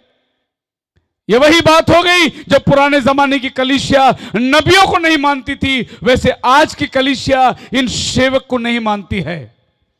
यह प्रभु ने दिया ताकि कलीसिया उन्नति पाए, किसी को भविष्यवक्ता करके, किसी को प्रेरित करके, किसी को टीचर करके, किसी को पास्टर करके। आज हम लोग एक तो सेवा को ले लिए, लेकिन बाकी 4 को क्या कर दिए, छोड़ दिए। हर कलीसिया में ये 5 प्रकार की सेवा होनी चाहिए। आज एक पास्टर अपने पास से सुसमाचार को भेजना चाहिए आगे, लेकिन आज सेवकाई की हम पहचान नहीं रखते। स्त्री प्रचार कर सकती है क्या? कई एक पास्टर लोग इस 5 प्रकार की सेवा निकालकर कहती है स्त्री प्रचार कर सकती है, क्योंकि अगर कोई स्त्री भविष्यवाणी कर सकती है तो भविष्यवक्ता ये 5 प्रकार की सेवा में एक सेवा है। इसीलिए अगर वो भविष्यवक्ता करती है तो ये 5 प्रकार की फोल्ड में वो आना चाहिए। तो अगर एक सिस्टर प्रचार करती है, वो पास्टर का काम करती है, तो 5 फोल्ड मिनिस्ट्री में वो है, इसीलिए औरत को अनुमति दिया गया है। लेकिन बाइबल जो कहती है पास्टर और भविष्यद्वक्ता, लेकिन जब बात औरत की आती है तो बाइबल बोलता है वो प्रचार नहीं कर सकती, उसको समान अधिकार नहीं दिया है, लेकिन वो भविष्यवाणी कर सकती है। अब यह भविष्यवाणी का वरदान उसके अंदर है, भविष्यवाणी की आत्मा नहीं है उसके अंदर, इसीलिए वो भविष्यवाणी कर सकती है, लेकिन भविष्यद्वक्ता नहीं बन सकती। अगर आप प्रेरितों के काम खोलकर पढ़ोगे, अगापस नाम का एक भविष्यद्वक्ता था और उसकी 4 बेटियां थी, वो चारों बेटी भविष्यवाणी करती थी। उसका नाम था फिलिप की 4 बेटियां भविष्यवाणी करती थी। लेकिन एक दिन अगापस उधर आ गया और पौलुस का कपड़ा लिया और पौलुस के कंधे पे बांध कर कहा, यह कपड़ा जिसका है वो इस तरीके से बांधा जाएगा, यरूशलेम में मार जाने के लिए लिया जाएगा। अब वो 4 बेटी भी उधर बैठी है जो भविष्यवाणी करती है, लेकिन पौलुस के जिंदगी का भविष्यवाणी उन 4 बेटियों ने नहीं किया, वो एक प्रॉफिट ने आके किया अगापस ने। क्योंकि बेटी लोग खाली कलीसिया के अंदर की भविष्यवाणी करना है, लेकिन जो बाहर मेजर भविष्यवाणी है वो भविष्यद्वक्ता की आत्मा करती है, वो लोकल भविष्यद्वक्ता नहीं करता है। अब इन बेटियों ने क्यों नहीं पौलुस के बारे में भविष्यवाणी करी? ये बेटियों के अंदर भी भविष्यवाणी की आत्मा थी, ये वरदान से करते थे। लेकिन जब अगापस आया, वो भविष्यद्वक्ता की आत्मा को लेकर आया, उसने बोला ये आदमी बांधा जाएगा, उसकी जीनों के अंत बता दिया। इसीलिए बाइबल में उनको अनुमति नहीं है। विषय में आ जाएंगे। इस 5 प्रकार की सेवकाई के अंदर सबसे पहली सेवकाई प्रेरिताई की सेवकाई है, अपोस्टल, और ये प्रेरित है। इसकी सेवकाई कलीसिया में होना जरूरी है, क्योंकि वो आत्मिक पिता है हमारा। जैसे बाइबल में प्रेरित हमारे आत्मिक पिता है, कलीसिया के अंदर भी आज आत्मिक पिता होना चाहिए जो कलीसिया को स्थिर करने वाला, और वो प्रेरिता की सेवकाई है। सुसमाचार की सेवा है। सुसमाचार की सेवा क्या है? कलीसिया में कुछ लोग ऐसे होते हैं जो लोग वचन बांटते हैं लोगों के साथ। उनका काम है नए नए लोगों को पकड़ना, वचन सुनाना और उनको कलीसिया में लेके आना। यह काम सुसमाचारी की है। अगर आपके कलीसिया में कोई ऐसा व्यक्ति है जो हमेशा नए नए लोगों को कलीसिया में लाता है, उसको सुसमाचार करके अभिषेक करो, उसको एनॉइंट करो, क्योंकि वो अपने कामों को बता रहा है आपके कलीसिया में। पास्टर का काम नहीं है लोगों को चर्च में लाना। पास्टर का काम जो चर्च में है उनको संभालना, ये पास्टर का काम है। लेकिन आत्माओं को लाना वो सुसमाचार का काम है। बोलो हालेलुया। अभी क्या हो गया? पास्टरी लेके आ रहा है, पास्टरी चला रहा है, पास्टरी सिखा रहा है, पास्टरी कर रहा है, बाकी 4 आदमी का सेवा पास्टर अकेला खा गया। वो ये 4 आदमी को रिकॉग्नाइज नहीं कर रहा है, वो ये इनकी पहचान नहीं दे रहा है। अगर कोई कलीसिया में खड़े रह के कहता है कि मैंने एक स्वप्न देखा था और वो स्वप्न फलाना फलाना के जीवन में पूरा हो गया, प्रभु भविष्यद्वक्ता का काम कर रहा है, लेकिन हमने उसको महत्व नहीं दिया, हमने उसको दबा के रख दिया। हमने खाली स्वप्न का अर्थ जाना, स्वप्न का अर्थ बताया, लेकिन उसको ये नहीं समझा कि इसके अंदर कौन सा वरदान काम कर रहा है। अगर ऐसा कोई वरदान आपके जीवन में है, आपके कलीसिया में है, जो आकर बोले पास्टर मैंने स्वप्न देखा, ऐसा ऐसा हो रहा है, आप इंतजार करो, जैसे हो गया समझना कि ये स्वप्न अनुवाद के मुताबिक 18 अध्याय में प्रभु ने बोला अगर वो पूरा होता है तो वो मैंने दिया है, अगर वो पूरा नहीं होता है तो वो मैंने नहीं दिया है। तो इसका स्वप्न अगर पूरा हुआ, समझना कि उसके अंदर भविष्यद्वक्ता का वरदान काम कर रहा है। उसको ले आओ कलीसिया के सामने और उसको अभिषेक करो। भविष्यद्वक्ता की आत्मा इसके अंदर काम कर रही है।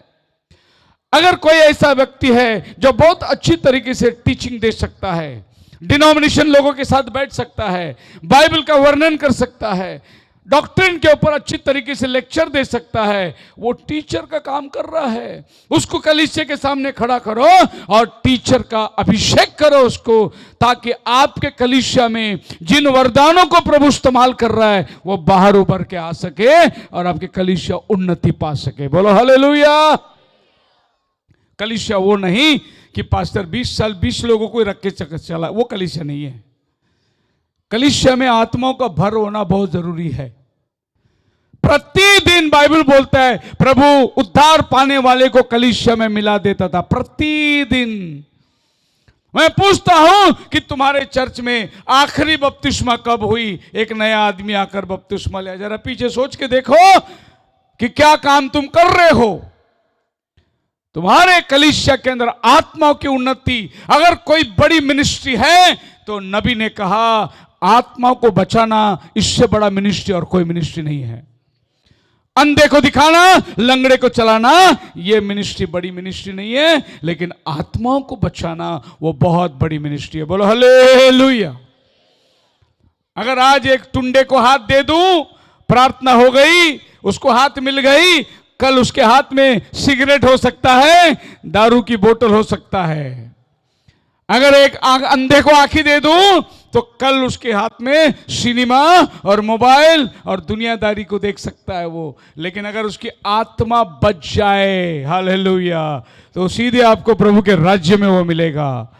वो कहीं नहीं खोने वाला है। इसके लिए आत्माओं का बचाव सबसे बड़ी बात है। तो ये आदमी आपके कलीसिया में है जो अपने काम काज के अलावा, अपनी नौकरी चाकरी के अलावा नए नए लोगों के पास जाकर सुसमाचार सुनाता होगा, उसको कलीसिया में लाता होगा, वो सुसमाचारी का काम कर रहा है। आपने उसको पहचान नहीं दिया, लेकिन पहचान देना जरूरी है, ताकि ये वरदान आप में काम कर रही है।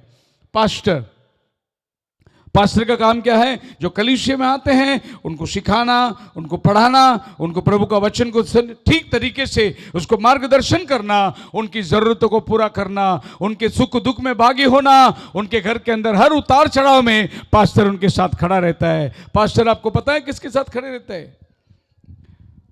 हर चीज में तुम्हारे घर में पास्टर की जरूरत पड़ती है। तुम्हारी शादी लगाने के लिए पास्टर आया था, तुम्हारा मंगनी लगाने के लिए पास्टर आया था, बाद में तुमको बच्चा हो गया, उसका समर्पण के लिए भी पास्टर आया था, बाद में वो बच्चे की शादी, उसके लिए भी पास्टर आके खड़ा है। तुम्हारे घर में हर काम के लिए, तुमने धंधा शुरू किया, पास्टर को बुला के प्रार्थना करा। तुम्हारे कोई कारोबार है, पास्टर को बुला के प्रार्थना करे। पास्टर आपके लाइफ के साथ में एक जुड़ा हुआ आदमी है, जो बहुत करीबी आदमी है। आपके सुख दुख में आपको थोड़ी सी 104 टेम्परेचर आई, रात को 2 बजे लगाओ पास्टर को फोन, पास्टर जी दुआ कर दो, बुखार चढ़ गया है। मेरे को बहुत पहले फोन आते थे, अभी पंजाब से ज्यादा फोन आता नहीं है।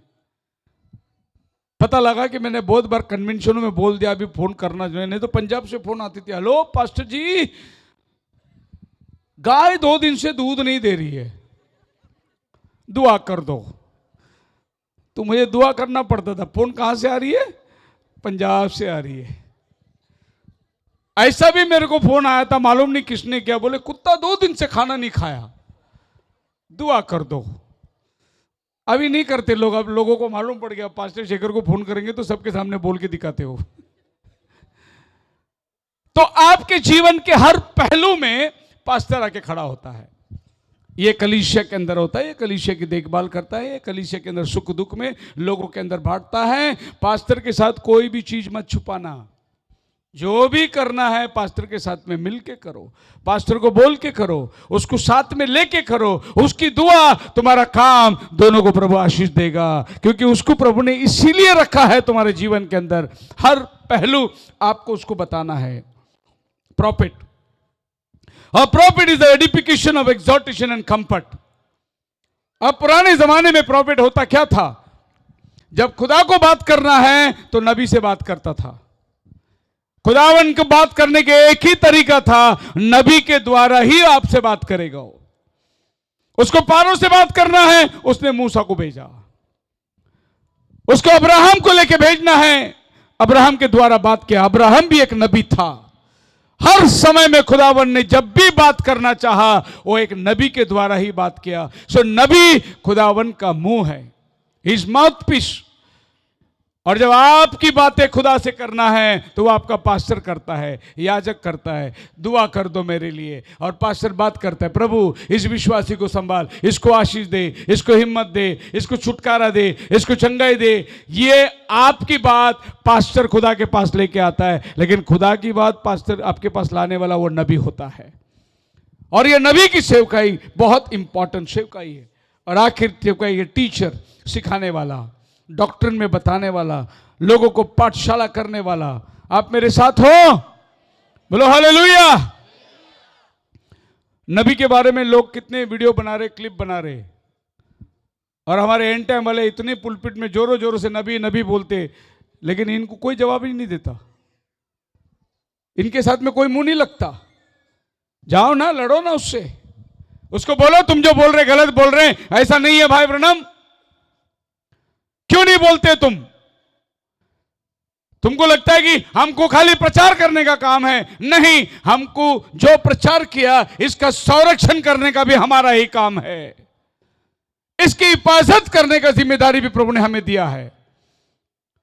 यह काम केवल टीचर कर सकता है, क्योंकि टीचर को मालूम है कौन सा वचन कहां रखना है, कौन सा वचन कब बोलना है, कौन सा वचन का क्या अर्थ निकालना है। यह एक शिक्षक कर सकता है। सो ये पूरी मिनिस्ट्री मिलकर क्या करती है? कलीसिया की उन्नति करती है। आएंगे रेमा, टाइम हो गया बहुत। मैं मिनिस्ट्री के बारे में बात करना चाहता हूं और नबी की सेवकाई के बारे में बात करना चाहता हूं। जब खुदावन वचन अपने पास रखा है, उसको ग्रीक बाइबल में लोगास कहते हैं, लोगास। और जब वचन देहधारी होता है उसको रेमा कहते हैं। सो लोगास रेमा बनती है। जैसे वचन में लिखा था, कुंवारी गर्भवतियों की पुत्र जनेगी। और जब वो पुत्र आया धरती पर, वो क्या था? वचन देहधारी हुआ था। पहला वो लोगास था, अभी वो रेमा बन के आ गया। तो नबी का काम क्या है? खुदावन की जो मर्म है लोगास, उसको रेमा में बदल के देना, यह नबी का काम है। उसको खुलासा करना, यह नबी का काम है। यशायाह ने कहा एक लक्षण, एक चिन्ह प्रभु देगा। अब उसने चिन्ह को देखा और वो चिन्ह को लोगों के सामने लाके खड़ा किया। यूहन्ना बपतिस्मा देने वाला एक नबी था। उसने बोला जिसको मुझे भेजा उसने बताया कि जिस पर पवित्र आत्मा उतरेगी वही परमेश्वर का मेमना है। उसने यीशु मसीह को लोगों के सामने लाके खड़ा कर दिया। यीशु मसीह जो 30 साल लोगास था, गुपित था, उसको लोगों के सामने लाके खड़ा कर दिया। यह एक नबी का काम है। सदियों में देख के जाइए आप, इस 20वीं सदी की भविष्यवक्ता के वहां पे सत्य को सामने लाके प्रचार करने वाले कोई नहीं थे। बहुत लोग आए भाई ब्रनम के टाइम पे। ओरल रॉबर्ट्स 5-5 लाख लोग, भाई ब्रनम से ज्यादा उसकी मीटिंग में लोग आते थे, लेकिन वो सत्य बता नहीं सका दुनिया को। बिली ग्रैम जिसके मीटिंग में 5-5 लाख लोग आते थे, लेकिन वो लोगों को सत्य नहीं बता सका। उनके अंदर वरदान था, लेकिन भाई ब्रनम के अंदर भविष्यवाणी की आत्मा थी। उन्होंने वरदानों को इस्तेमाल किया, परमेश्वर का आत्मा भविष्यवाणी की भाई ब्रनम को इस्तेमाल किया। लोग उधर ज्यादा आकर्षित होते थे, लेकिन सच्चाई भाई ब्रनम के पास थी। पैसे से वो लोग बहुत बड़े हो गए, लेकिन सच्चाई भाई ब्रनम के पास में थी, क्योंकि इसके अंदर एक नबुवत की आत्मा थी, जो यूहन्ना 19वां अध्याय में अपन पढ़ते हैं। सो प्रोफेट हमेशा खुदा के पास से आवाज लेता है और लोगों को देता है। यही एक नबी का काम है। मैं अगले 2 दिन में आपको बताऊंगा नबी की मिनिस्ट्री क्या है, और लोग आज ने नबी को क्या बना के रख दिया है। मैं आपको सरल भाषा में करूं तो हम तो वो मूर्ति पूजा, ये मूर्ति को मानता है। हमारे एंड टाइम वाले भाई ब्रनम को एक मूर्ति बना दी। अभी मूर्ति पूजा में चले गए हमारे एंड टाइम वाले। नबी ने जो काम किया वो काम को बाजू रख दिए, नबी को पकड़ लिए। आपकी भलाई उसमें नहीं है, आपकी भलाई उसमें है जो नबी ने आपको सिखाया, उसमें भलाई है आपकी। लेकिन लोग एक मूर्त बना लिए, और मूर्ति की हालात नबी की तस्वीर, चर्च में भी नबी की तस्वीर, घर में भी नबी की तस्वीर, दरवाजे में नबी की तस्वीर, हर जगह नबी को मूर्ति बना के रख दिए। आपको बात समझ में आ रही है मैं क्या कह रहा हूं आपको? मसीह में मेरे प्रिय लोग, आमोस 3:7 में लिखा है, खुदावन अगर कुछ करता है पहले अपने दास नबी को बताता है, उसके बाद वो काम करता है। इसका मतलब नबी के बगैर कुछ भी बात आपके पास नहीं आएगी। खुदावन का मनसा को आपके तक लेके आने के लिए एक नबी की सेवकाई लगती है, उसके बगैर ये सेवा आपके पास नहीं आएगी। सो आज मैं आपको ये बताना चाहता हूं, नबी की आत्मा अलग है, नबी का नबूवत का वरदान अलग है। ये दोनों को मिलावट मत कर लीजिए। और कल हम लोग जाएंगे प्रकाशित वाक्य में और नबी की गहराई को जानेंगे। खुदावन आपको आशीष दे। हम लोग प्रार्थना के अंदर जाएंगे।